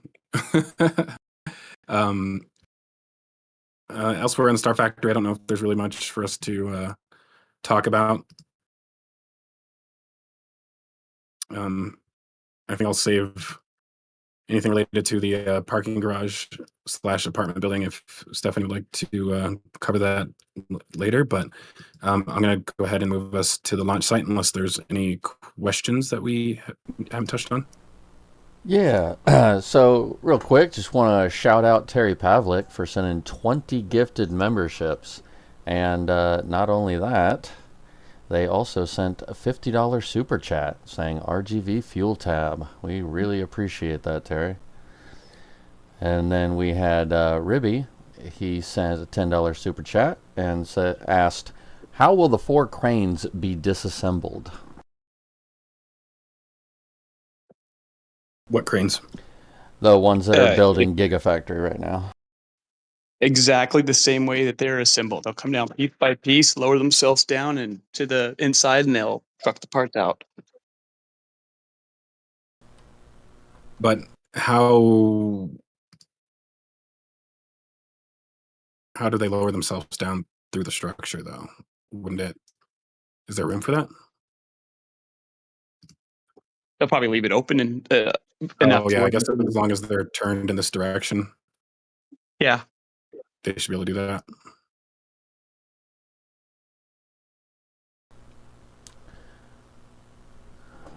Yeah, and that's the only question.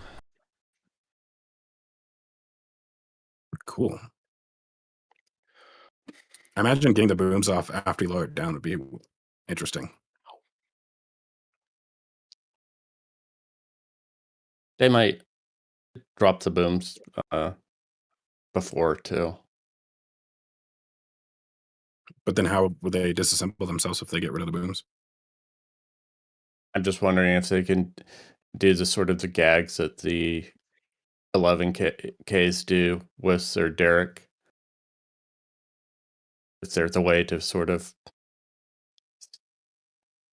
because they don't need the full jib length for disassembling. Right, that makes sense. So, yeah. Yeah. Cool. Any more questions? Kai Nesel just threw one in real quick, asking, shouldn't the cranes start climbing soon? Are the tower parts in storage? Yes. Do they actually need to climb for the next level? I don't think they I do. don't think they do. But the parts are in storage. Yeah. I hope they don't climb anytime soon because I've already recreated my scenes for the Gigabay with the cranes in their current position. So, all right, I'm gonna go ahead and move us to the launch site. What was that, Alex? You just cursed yourself. I know. Like we totally planned where they would be at the time they needed to be there, but I'm hoping they don't. I hope they don't climb again. That would suck. Anyways, now we're at the ASU, which is moving along quite well. I think, Alex, is there still another major piece missing? Like this one doesn't. It seems like there should be something else here. Or does all of this feed up into? There's See the center silver with a lid in it? This one? Yeah, the two off of that head up to the top. They'll head up to there. The two white ones, then on either side, the silver one there'll be connected to the top of the beer kegs. The adjacent one is just going to be a free vent. And then, there'll be a loop on the bottoms. Yeah. So these are all the last major components for this then?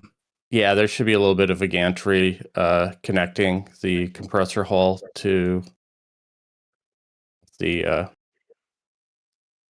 expander compressor section. But yeah. How do they fit a pipe section through here? Yeah, it's wider than you think.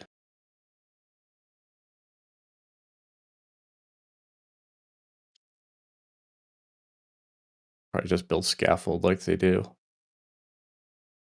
I feel like this is gonna have to come off so they can get that in there first. Yeah, so the most of this, I guess, as far as large components are installed, we're still waiting for the vaporizers? There's a handful of things. There's the direct contact aftercooler. There's the booster compressors, all the water for the heat exchangers for the intercoolers, and I think the vertical tank at Massey's is going to go right in front of this cold box. Yeah. There's a handful of vaporizers that'll be next to that one. Then they still have everything that needs to go over here, the control room. A slew of heat exchange cooling towers. They're going to box in the compressor hull, I believe. It's supposed to be an enclosed structure. So, this? Yeah. There's probably 4 or 5 months out.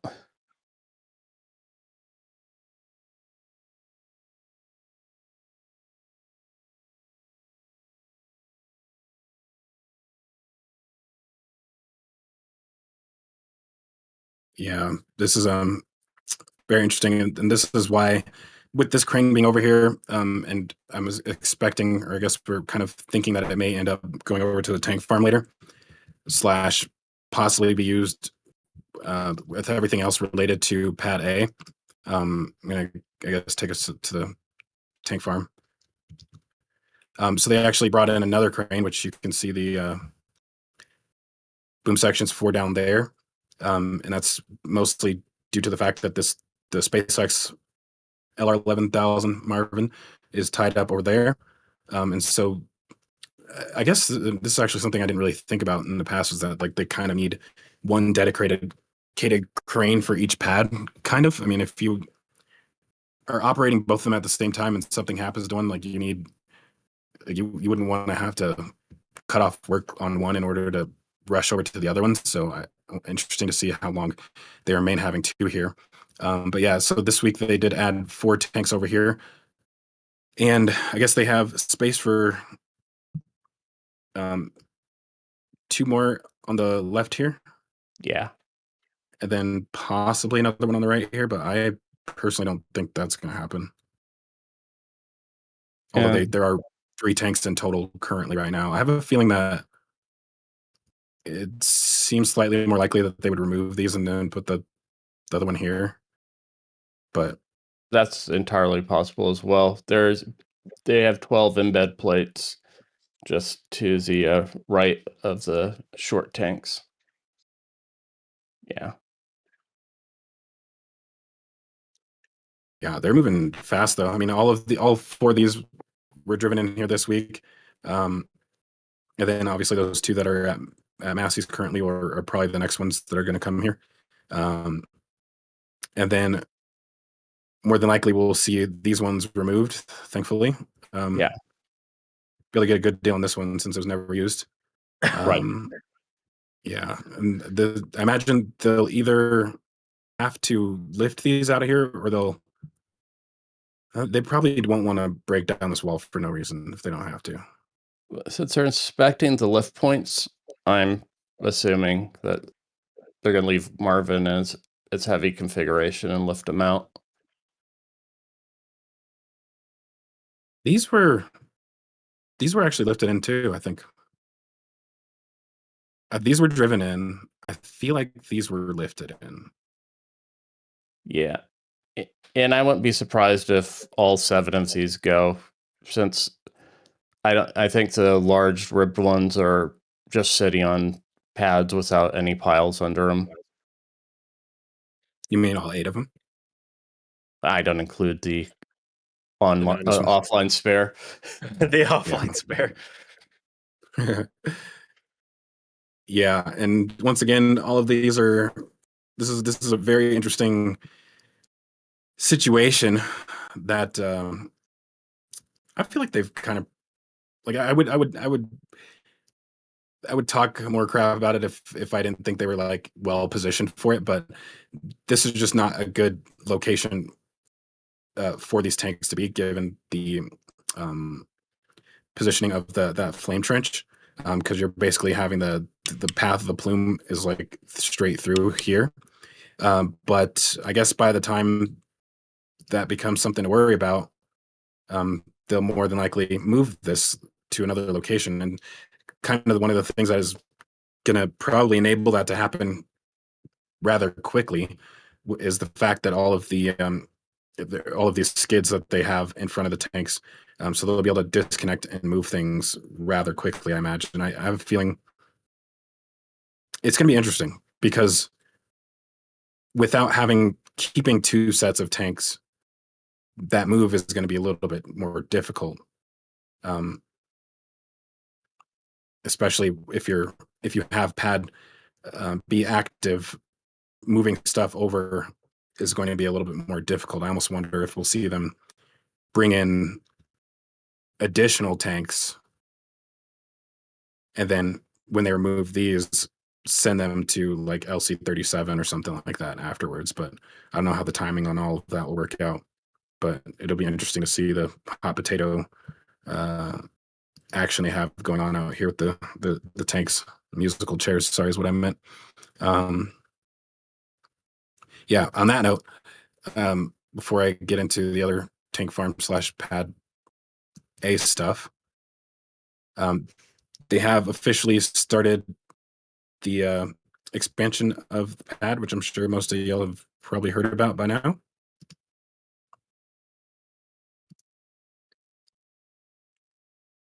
So roughly 2 years after when they planned for this to happen, it's finally here. If this happened 2 years ago, then this tower would probably be I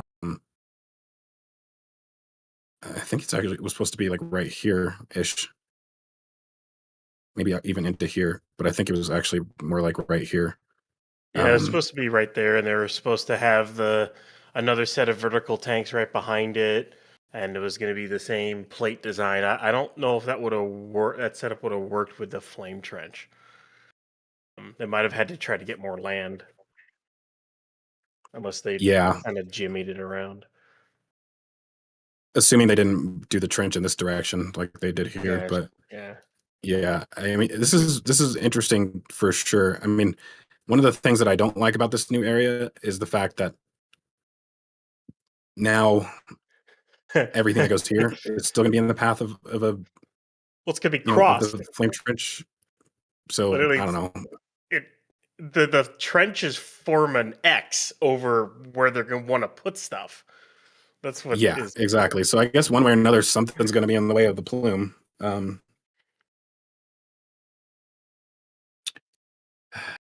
Starbase problems. We won't have this issue at 39A or LC-37, SLC-37. So yeah, it's really good though that they've finally been able to do this. I think that this whole process is going to take an incredibly long time.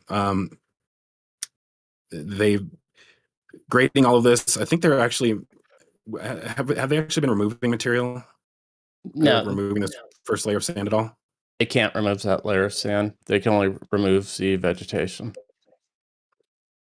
Interesting. They can only it's part of their agreement. It's a whole reason stuff gets built the way it does, the whole top down. If you look at how everything that was east of the gateway to Mars sign is pretty much how they're going to fill in everything here. And what they're going in, they remove all the vegetation on top, and then they're using the existing material there to flatten it out, and then they'll bring in sand for fill, then actual like graded fill, plus geotextile. I think it was what it was, and A couple layers, yeah. Yeah, then what the limestone road base, and then build a concrete slab on top of that, and of course, where they need it, they'll put piles in and everything else. But that's basically what they're doing. Into the Army Corps of Engineers dock. Yeah, it's kind of why they had to put the bottom plug on the sheet piles as well. Minimize Wait, is the methane farm supposed to be up here, or is it down it's here? Up there.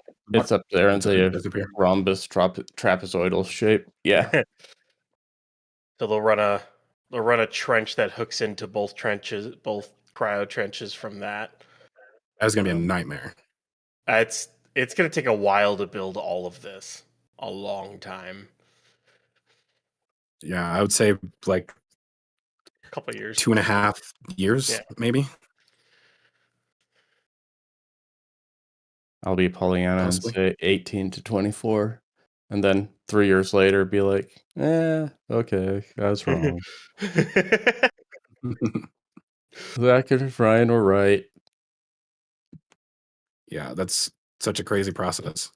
And even with all of that work going on, they're still going to have to be launching and keeping up with the cadence that they need to support different contracts and things. So it'll be another game of kind of musical chairs that they do around Starbase, where they have to construct things in a way and plan things so that the existing stuff can operate. And so we'll see a lot of seemingly stuff moving around in kind of non-efficient ways, but that's kind of how they have to do it in order to help the schedule go along. Like, in regards to everything that they're building, they basically need to get Pad 1 online as quick as they can for catches, because if you start putting structures up, you trying to catch a booster on Pad 2 with structures to the south, I don't know about that one, Chief. I don't know about that one. Because that's the abort area for the booster. Well, they should just put a big X on those landing / staging pads. Yeah. The abort pads.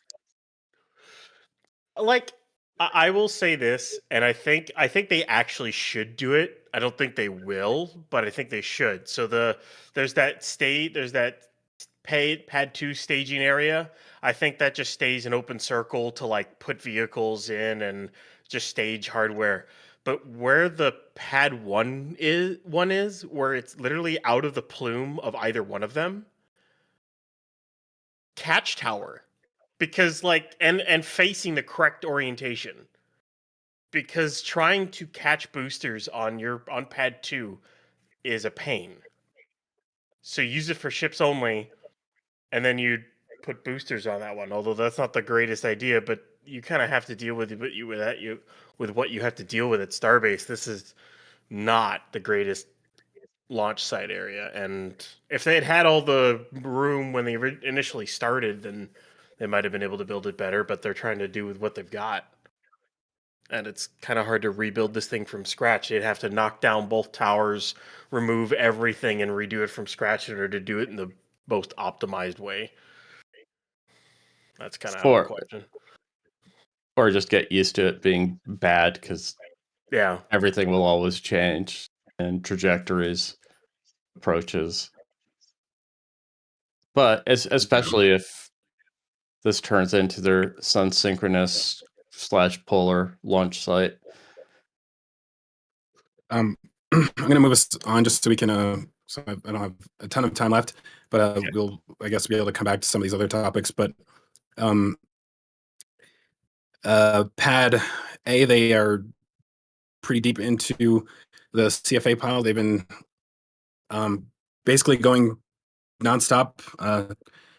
They're moving a lot faster on this because on the with Pad B, they actually had there was a lot of days where they weren't able to work, and they had a lot of interruptions with pre-flight testing on Pad A.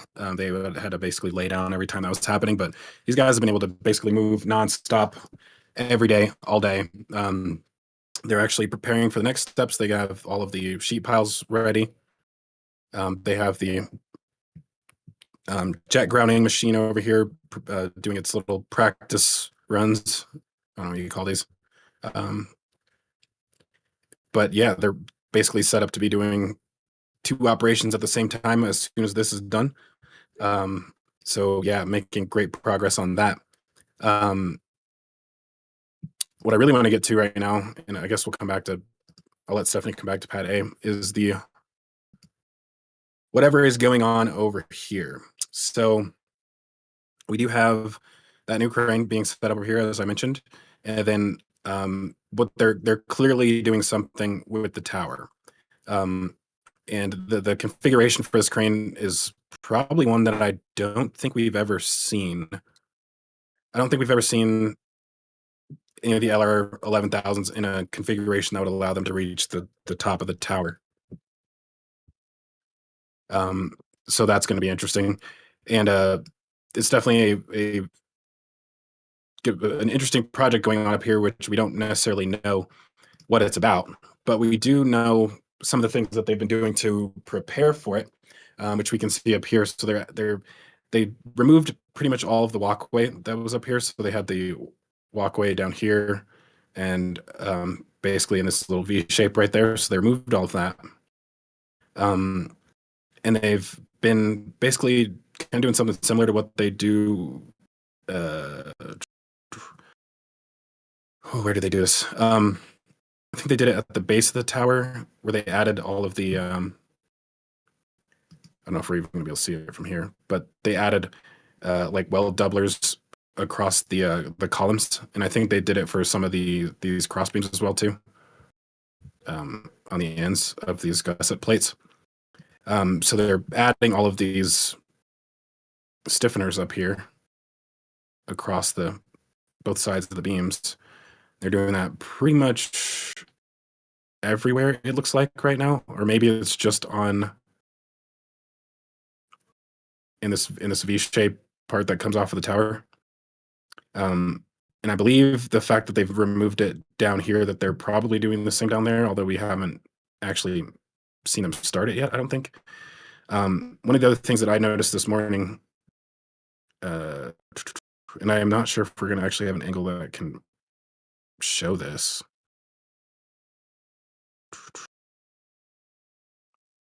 Maybe this one. Yeah, you can see it here. So they're adding these tabs onto the side of the tower, which is very interesting. I don't know how many exactly they're going to be, but if we look on the ground over here, we can see some of the components that they're going to be adding onto here. So we do have these long beams right here with, I think these had 12 plates on them, if I remember correctly. So yeah, I think there were 12 gusset plates on each of these. And then we have more structural steel over here, and let's do an observation deck. I'll stand up there for a launch with some ear protection. That's all I need, right? Yes. Yes. It's the OIT Cafe. Yeah.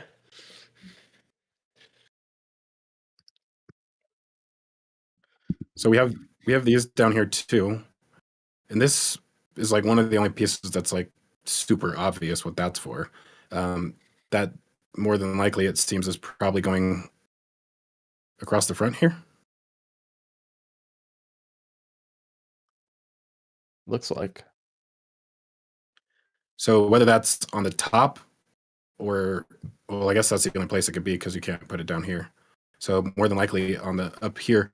However, the thing is that we don't know if a structure is hanging off the side or if these are those gusset plates over there are wall beam or beams to go up to the next level. But I imagine they would, if that was the case, if they're putting another level on top of this, that they wouldn't hang those beams off of the side here. They would probably put them on top, if I had to guess. Yeah. Maybe even deeper in here. But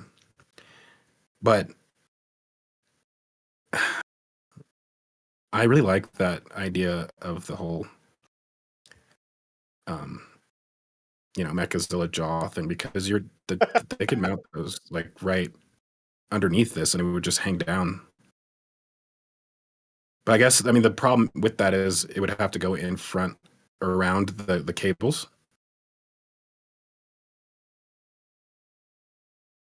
It feels weird speculating about this, but like we just don't know what they're doing. My gut kind of tells me that it has something to do with ship catching.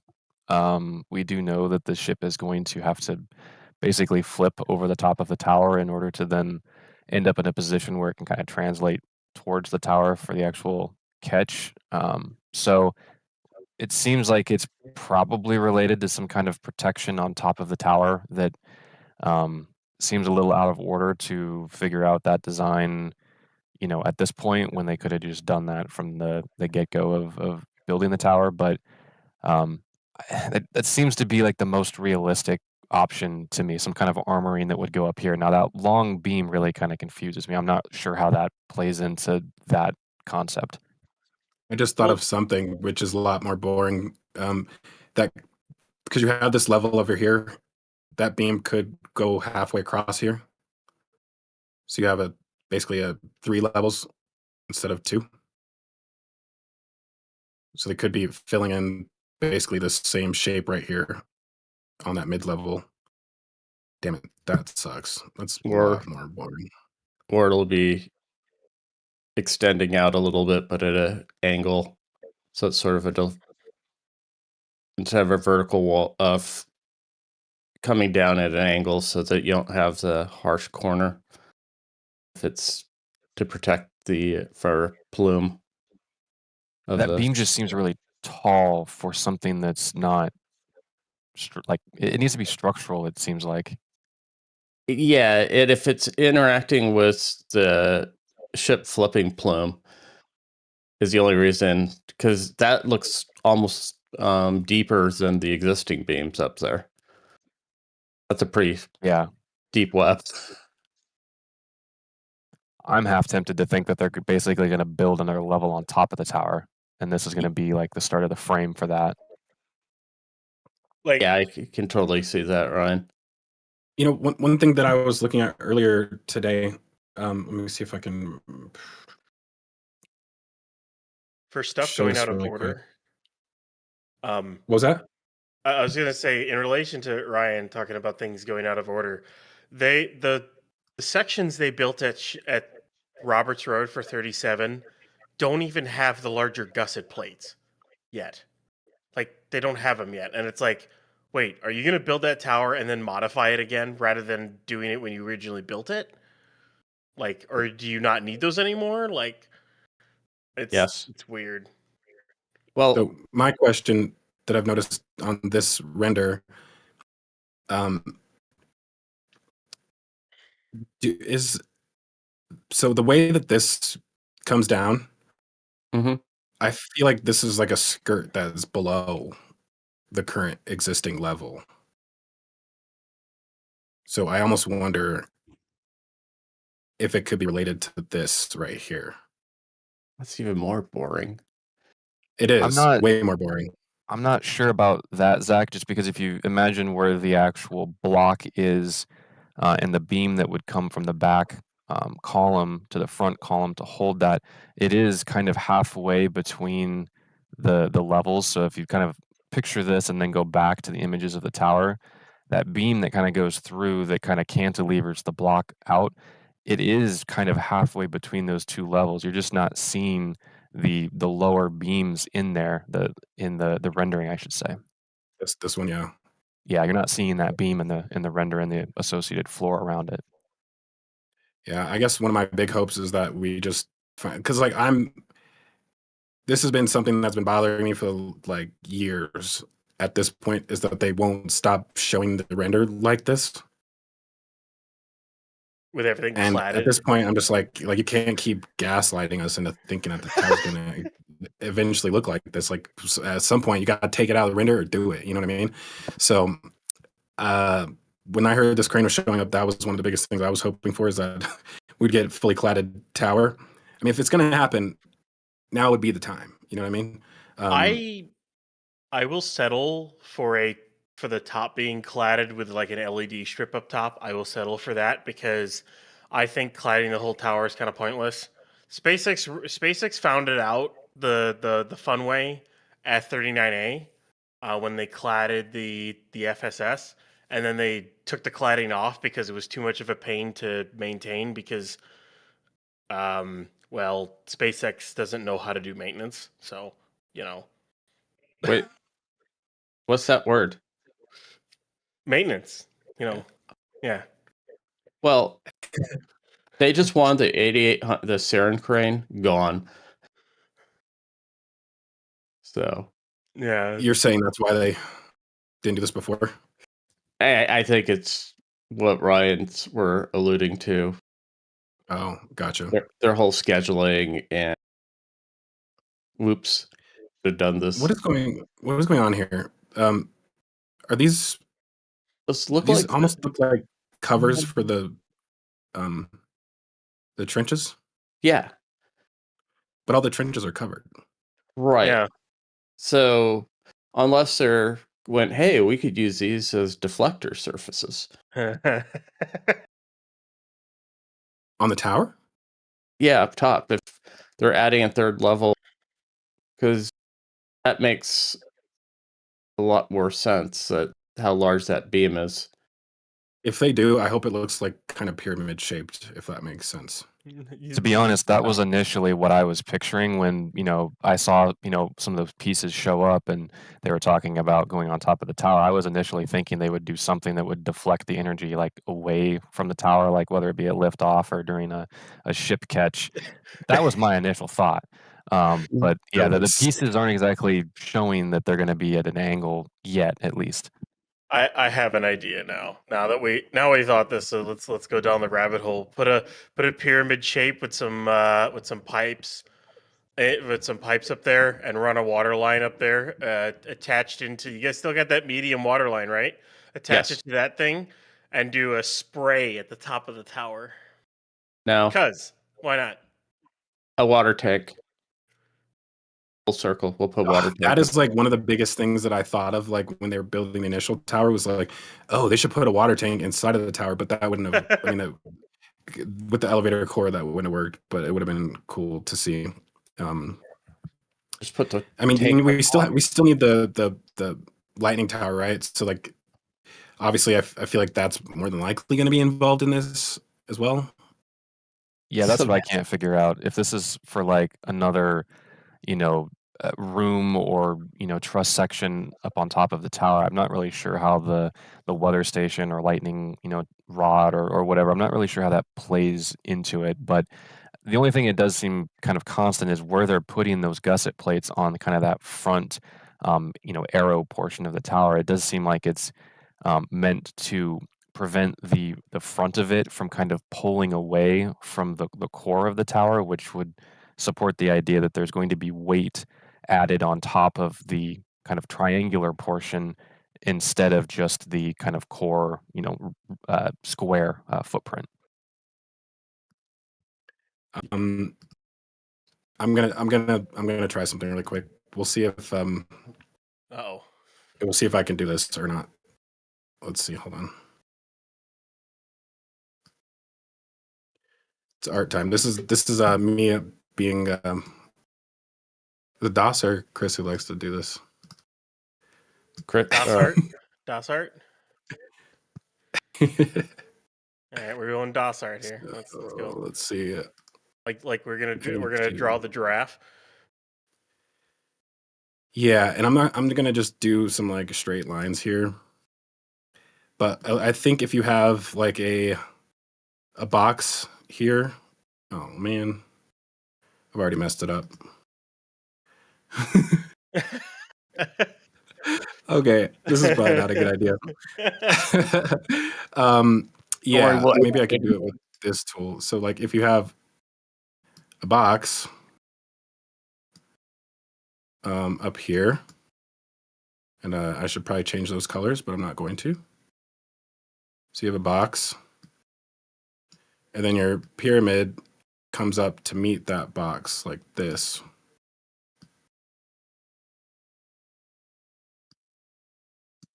And so then your tower is inside of here, and then you have your little pyramid. Oh my god, that doesn't even work, huh? You need to have a separate triangle, yeah, right there. Ew. Ew. Yes. It's glorious. Embrace I mean, I your guess it's not inner, terrible. embrace your inner Soviet brutalist architecture. Oh, and then the lightning tower, the lightning rod goes right on top of the square. Yeah, there you go. This is what I do when I'm telling Jeff what I need to do for animations. I like draw them super crappy like this, and then like, here, make it look good. I have so much more respect for Jeff now. I literally like sometimes I try and do like sometimes I'll try and do like the pen tool and draw straight lines, and if I like run into that issue where it's taking me too long, I'll just break out the paint tool and just do it by the crappy way. Okay, but the problem with this whole thing right here is that it don't work for the long beams. Like it would have to be raised up another level and then the pyramid on top of that. But Our audio It guy seems says it to looks like me- a Cybertruck. Oh, Oh no, oh yes. the trash can. I still want a Cybertruck driving up the side of the bunker. I would rather see this look like Mechazilla than a Cybertruck. Yeah, same. Truth. Oh, So yeah, I feel like, man, I mean, I'm just excited that they're getting started on it now that we've, it's not something we're gonna have to wait a long time to see. I think that probably within the next few weeks, once that first beam goes up, we'll probably have a much better idea of what's happening. But it's certainly going to be interesting. I feel like they're into extra credit time right now because they probably wanted to be starting booster testing this week, if I had to guess, if not like last week or 2 weeks ago. Assuming that B18 wouldn't have met its end, I imagine they probably would have liked to be in booster testing mode right now. But now that they're not, they're kind of like, okay, well, we might as well do that one thing that we were hoping that we would eventually have time to do.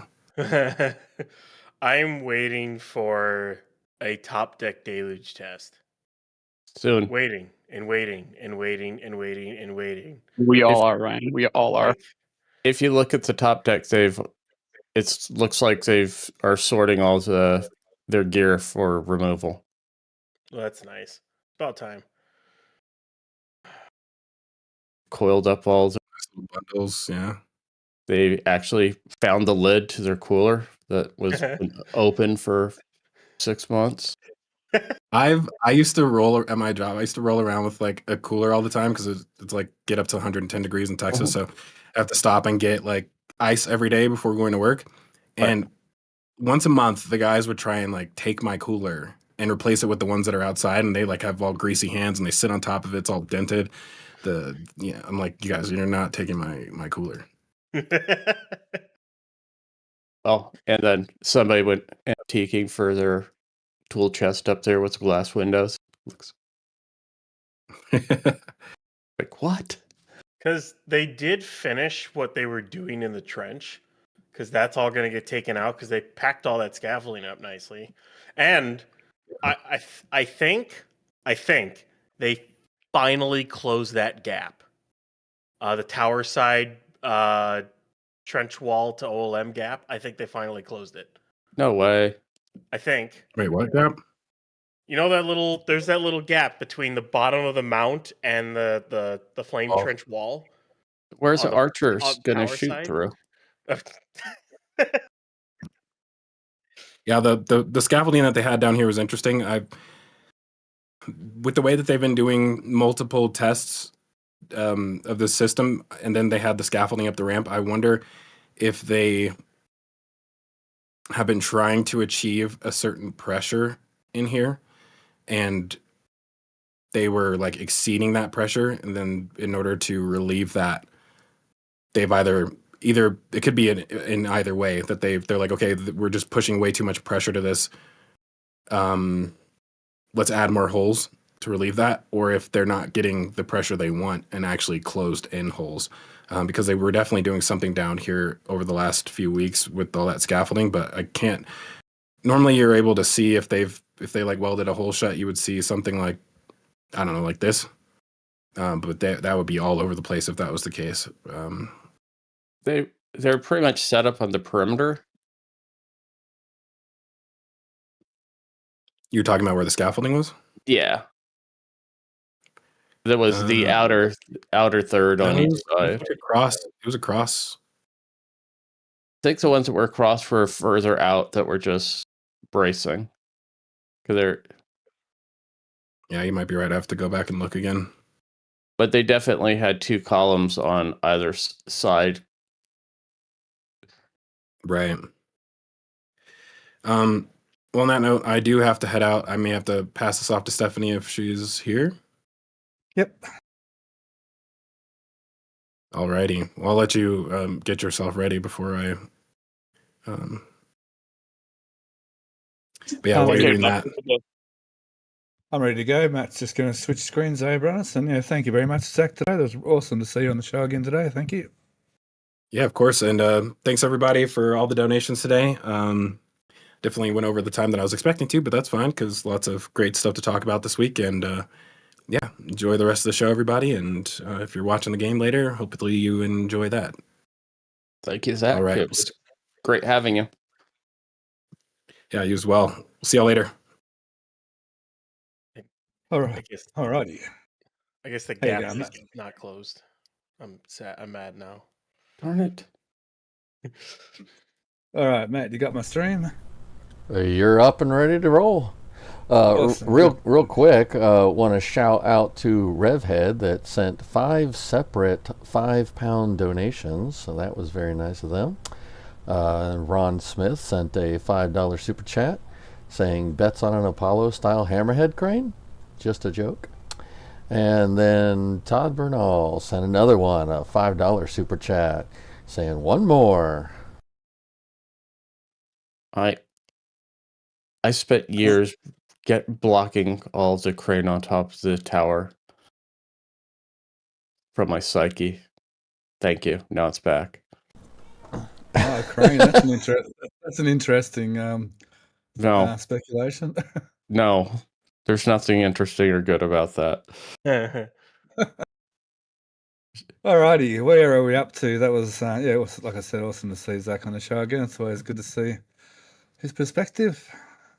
Well, we can probably start over here at the crane, I guess. Obviously, there's a new crane being built, and it is actually the tallest LR 11,000 configuration we've seen at Starbase so far. So that's something, I guess. Hey, they say you came here to look at rockets, end up being interested in cranes. Well, that's certainly the case. I do like the way these cranes are put together. It's quite amazing how they just basically pin everything together, and it all gets assembled quite quickly and easily. Even this part here just sort of literally hooks on and gets pinned in. It's really nice to watch the cranes getting built. Yeah, this one came less assembled than usual. Once again this week we see the clamps still closed. Just had to take me a minute to get into the rhythm of all this for the show today. Deep breath. Relax. Sorry. That's exactly what I needed. That's exactly what I needed. Thank you very much. Yeah. Over here at Gate 1, looks like everything's ready to get filled in and concreted and make that area nicely finished off, like the rest of the area along here. So we cover the tower. We did have that shot. Oh, I just missed it on the other side of the arm here. Oh, it's a bit higher up here. Where they've added some more conduits up onto the electrical where the QD arm is. Just give me a second to find that. I hate that when you find the image and then you lose it. Happens all the time. Just give me a sec.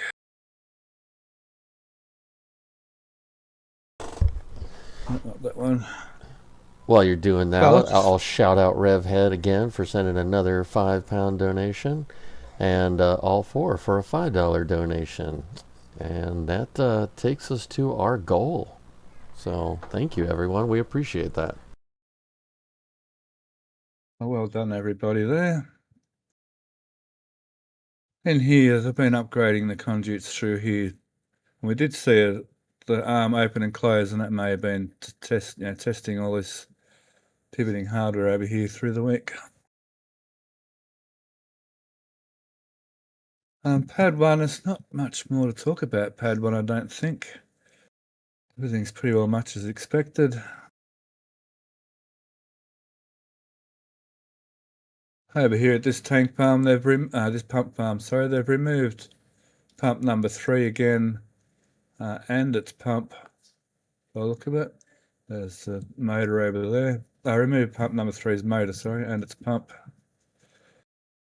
So whether they're finding some faults while they're being testing, I guess. They seem to come up with issues every now and again when they do test the pump farms. I guess not as bad as the original pump farm. Remember when they used to be burning out impellers and that through cavitation. So I don't know whether that's happening or not. Or if it's just vibrations from... Yeah, so many things. Cool. We're down the front here. Last week we mentioned that the heaters were out, but we didn't really have a good front shot. So this week we can really see in here how both the heaters were removed here. One was actually cut in half to get it out. So it's a bit of old ancient tech from the old... Well, that's going back a fair bit when they had those heat exchangers going on in the bunker over there at Pad 1. And the transformer, I think, was sitting... 2 of them used to be sitting somewhere. Maybe just there. Okay, yeah. So next they're going to remove these control boxes, but maybe they're still being used. Well, if you look on the left or right, where the heaters were, they have a whole bunch of the conduits coming out of the ground that they're finally starting to pull cables through. So yeah, maybe once everything's wired to the new hut, they'll get rid of those. Well, they may be coming into here, you reckon? Yeah. Yeah. Yeah, for the longest time, that's just sitting there with 10 wires. And it's like, what the? Plus, recently they finished this little bit of conduit run too for this end of the farm. So, yes, it looks like they're all getting tied together into this one bunker. And I still love the blast door on the mega bunker or whatever. Yes. They finished this little bit of wall here. Which is nice, neat, finished off the wall nice and neatly. This crane got fully assembled. They've put this ramp in here for the earthworks for down on the flats. They've been removing the edge along here. They've had to break concrete up, and further around they've just had to remove rock So they're getting so they can come up to the very edge of the concrete here. Don't believe there's going to be any concrete removed now because they really need this concrete for staging. And Alex, you're saying it's something part of their actual rules. They've got to use certain places for staging. Yeah, keep everything on the as much as possible on the existing hardscape. So and for the most part, like this area is probably going to be a safe staging area for a little while at least. Yeah, it's got a lot of work before they need to get into this area. I mean, there's heaps they can do out here anyway. Eventually, they've got to put a new pump farm just in this area, so at the very most, they might have to chop off this at some stage in the near future, but otherwise, for now, quite a lot of the concrete can stay.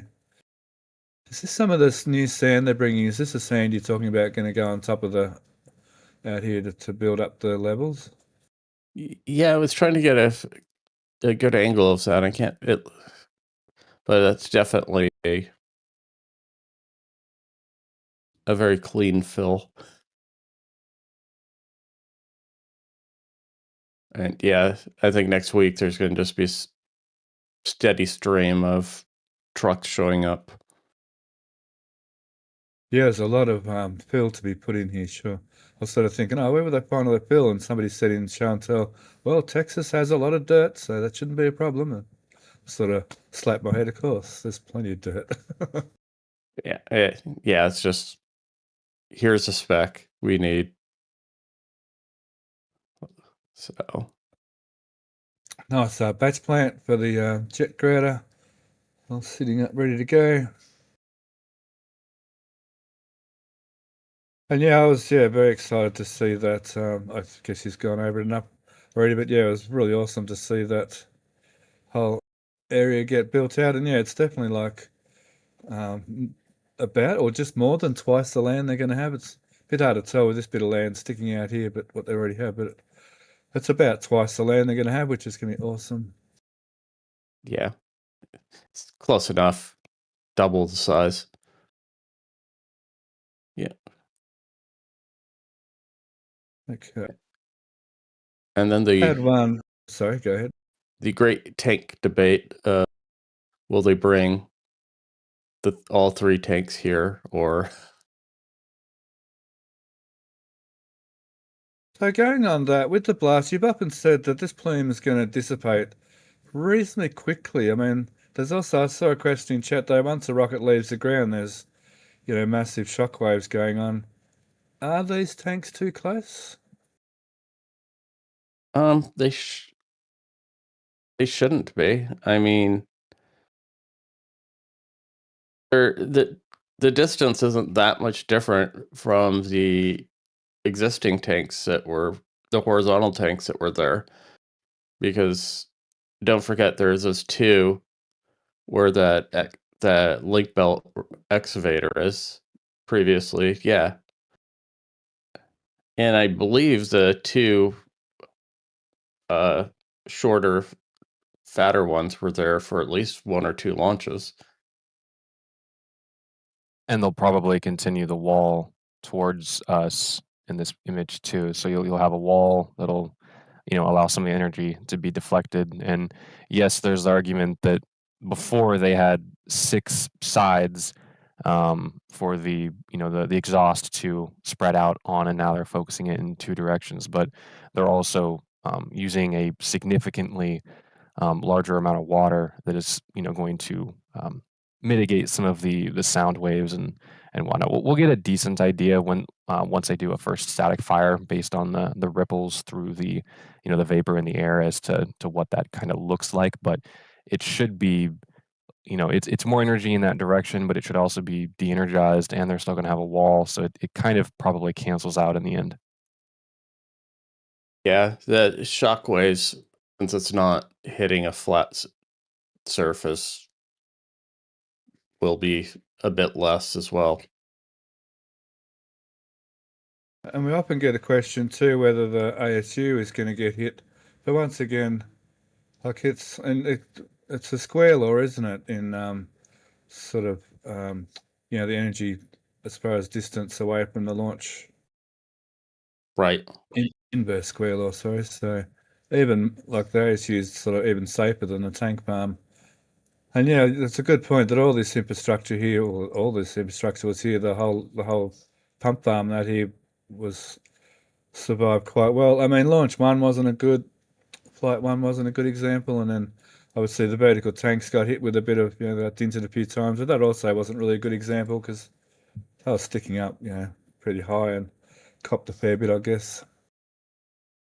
And if, like the initial hop tests, if you watch how as soon as a plume started interacting with the ground, how the shock waves would start getting up their dance the closer it got to the surface, a lot of that will be dissipated with the trench, the angle deflector primarily, and like Brian said, the higher water volume they'll be injecting into the plume.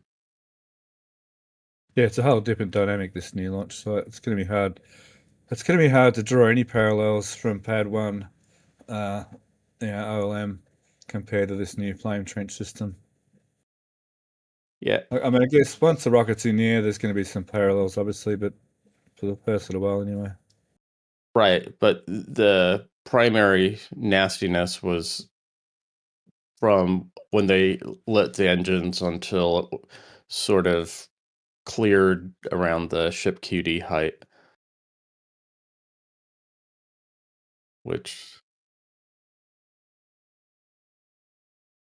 and Massey's static fires should be a pretty good analog to the difference of when they're in suborbital B versus the stack fires they did at Massey's, the way the plume was. There's lots of data, isn't there? Flame trench, how a flame trench behave on a launch, not necessarily for a rocket this big, I guess, but there's plenty of other rockets have been launched over flame trench to gather data. They have all the data from McGregor for all their static fires. Granted, it's not, well, we just need to make one 33% or 33 times more volume than there because the plume interacts with itself and the water that you're injecting interacts. But they know how to dissipate that energy. It's how to do it with a minimal amount of water and the minimal amount of long-term erosion of the deflector surface. Thank you. Yeah. Actually, I didn't notice this in Chantel. They've already cleared. Looks like they're already starting on adding more bases here. Yeah, they have to drill it still.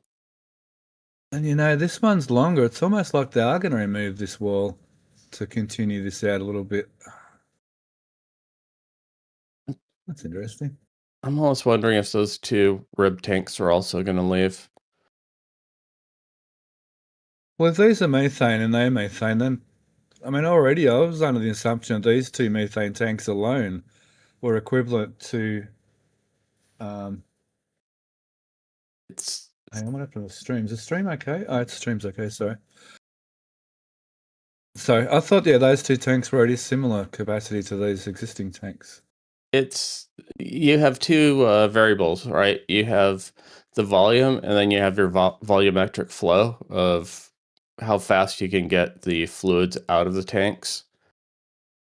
And that's sort of determined by their outlet pipe size, as well as like when they detank. So having multiple tanks, you're pulling down it slower per tank. The velocity that you're moving from each tank, or the volume per second, is lower since you're spreading it out. There's quite a few advantages to using a handful of tanks versus one giant tank.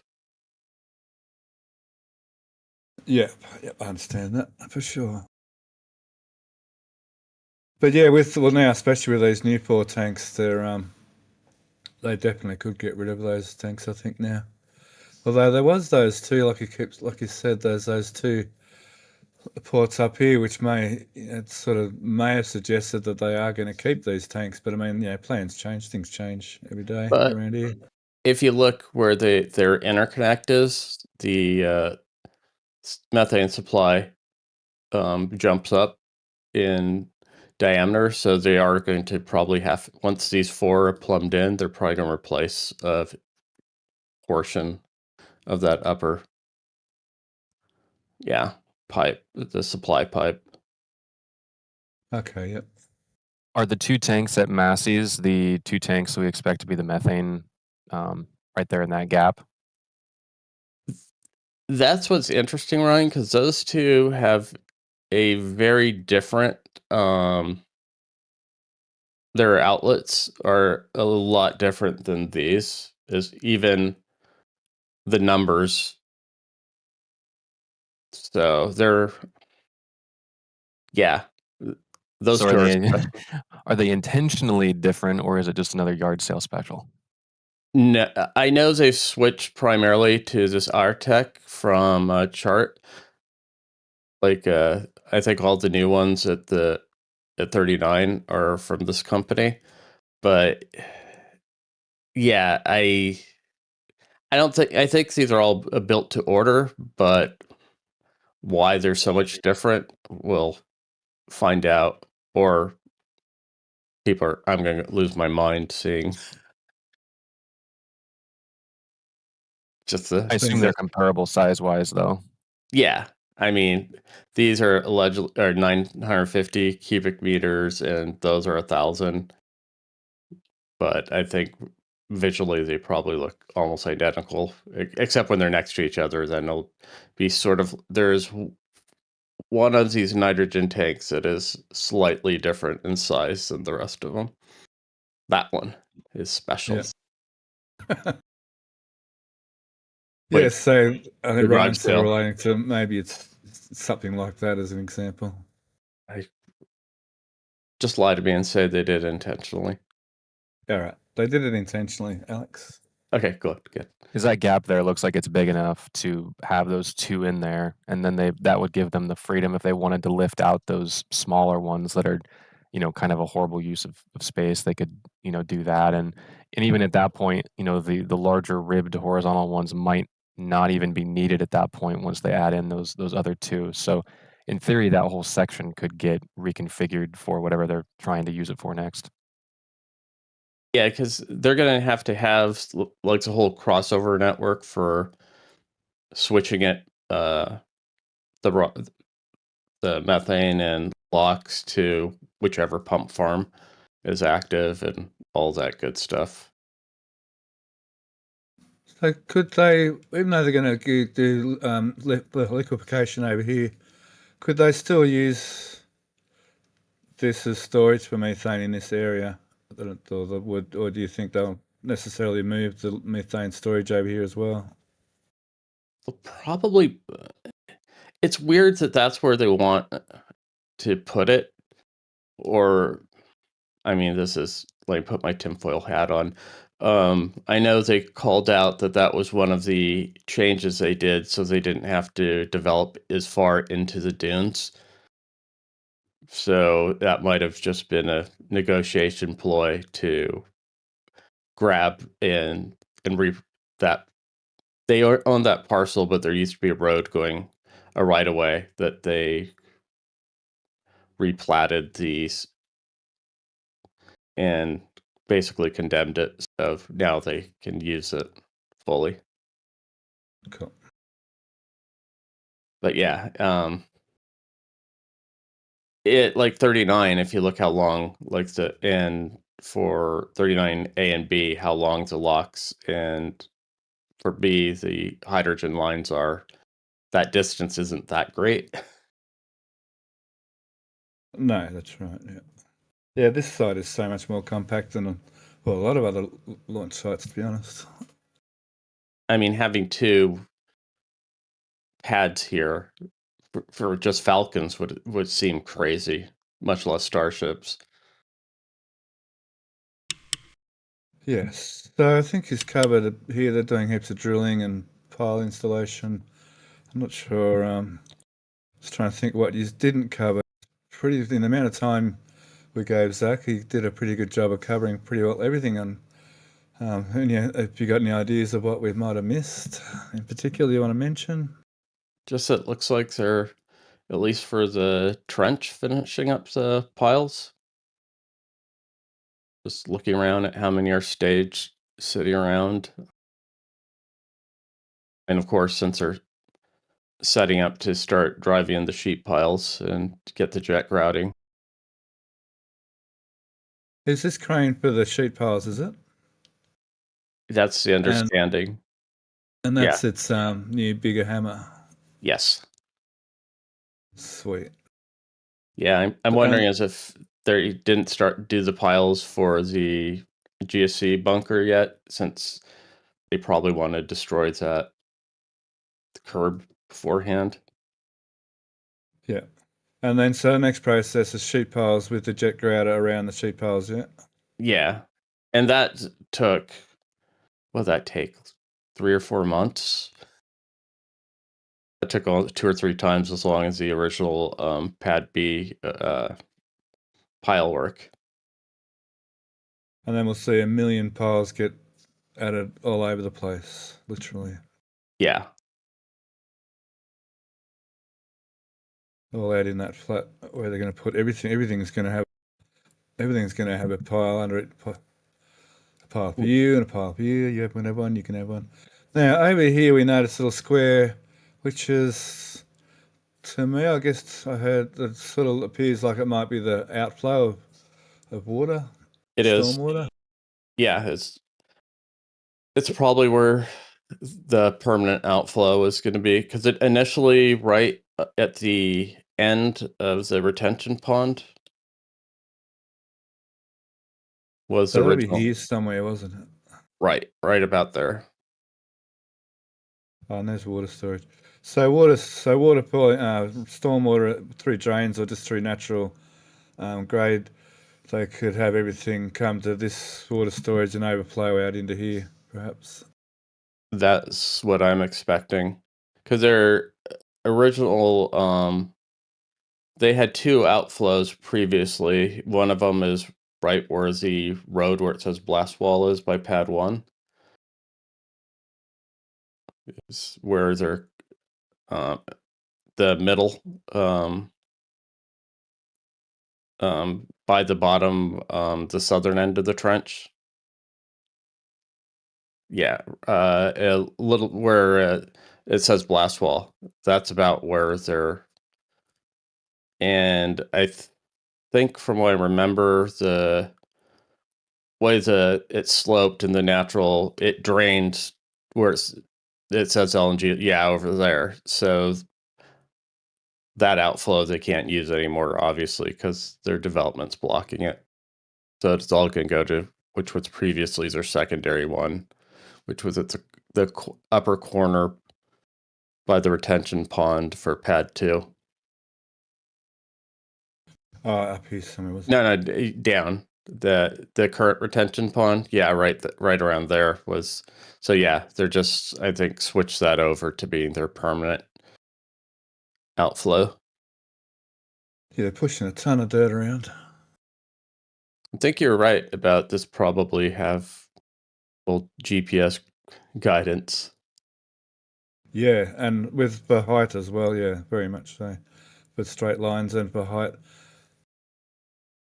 There's modern machines. Sorry.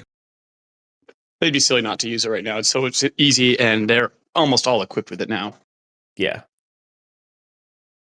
Yeah, I was watching a short video the other day of just a scraper driver talking about how the GPS and all the new systems are pretty electronic these days compared to when I last used equipment like that. It was all still levers and I've done laser grading with tractors out on farmlands, and it was all very much done by. I mean, we had the laser to do the drop off, but all the pickup was all very much done by eye and by feel. But these days they do loading and everything by the computers with things called load assist and so on, so they can doesn't bog the tractor down too much and also make sure the tractor does work as well, not just has an easy time of it. But I digress. That was an outflow here, wasn't it, in here? Yeah, that's where the other one was. They're the beam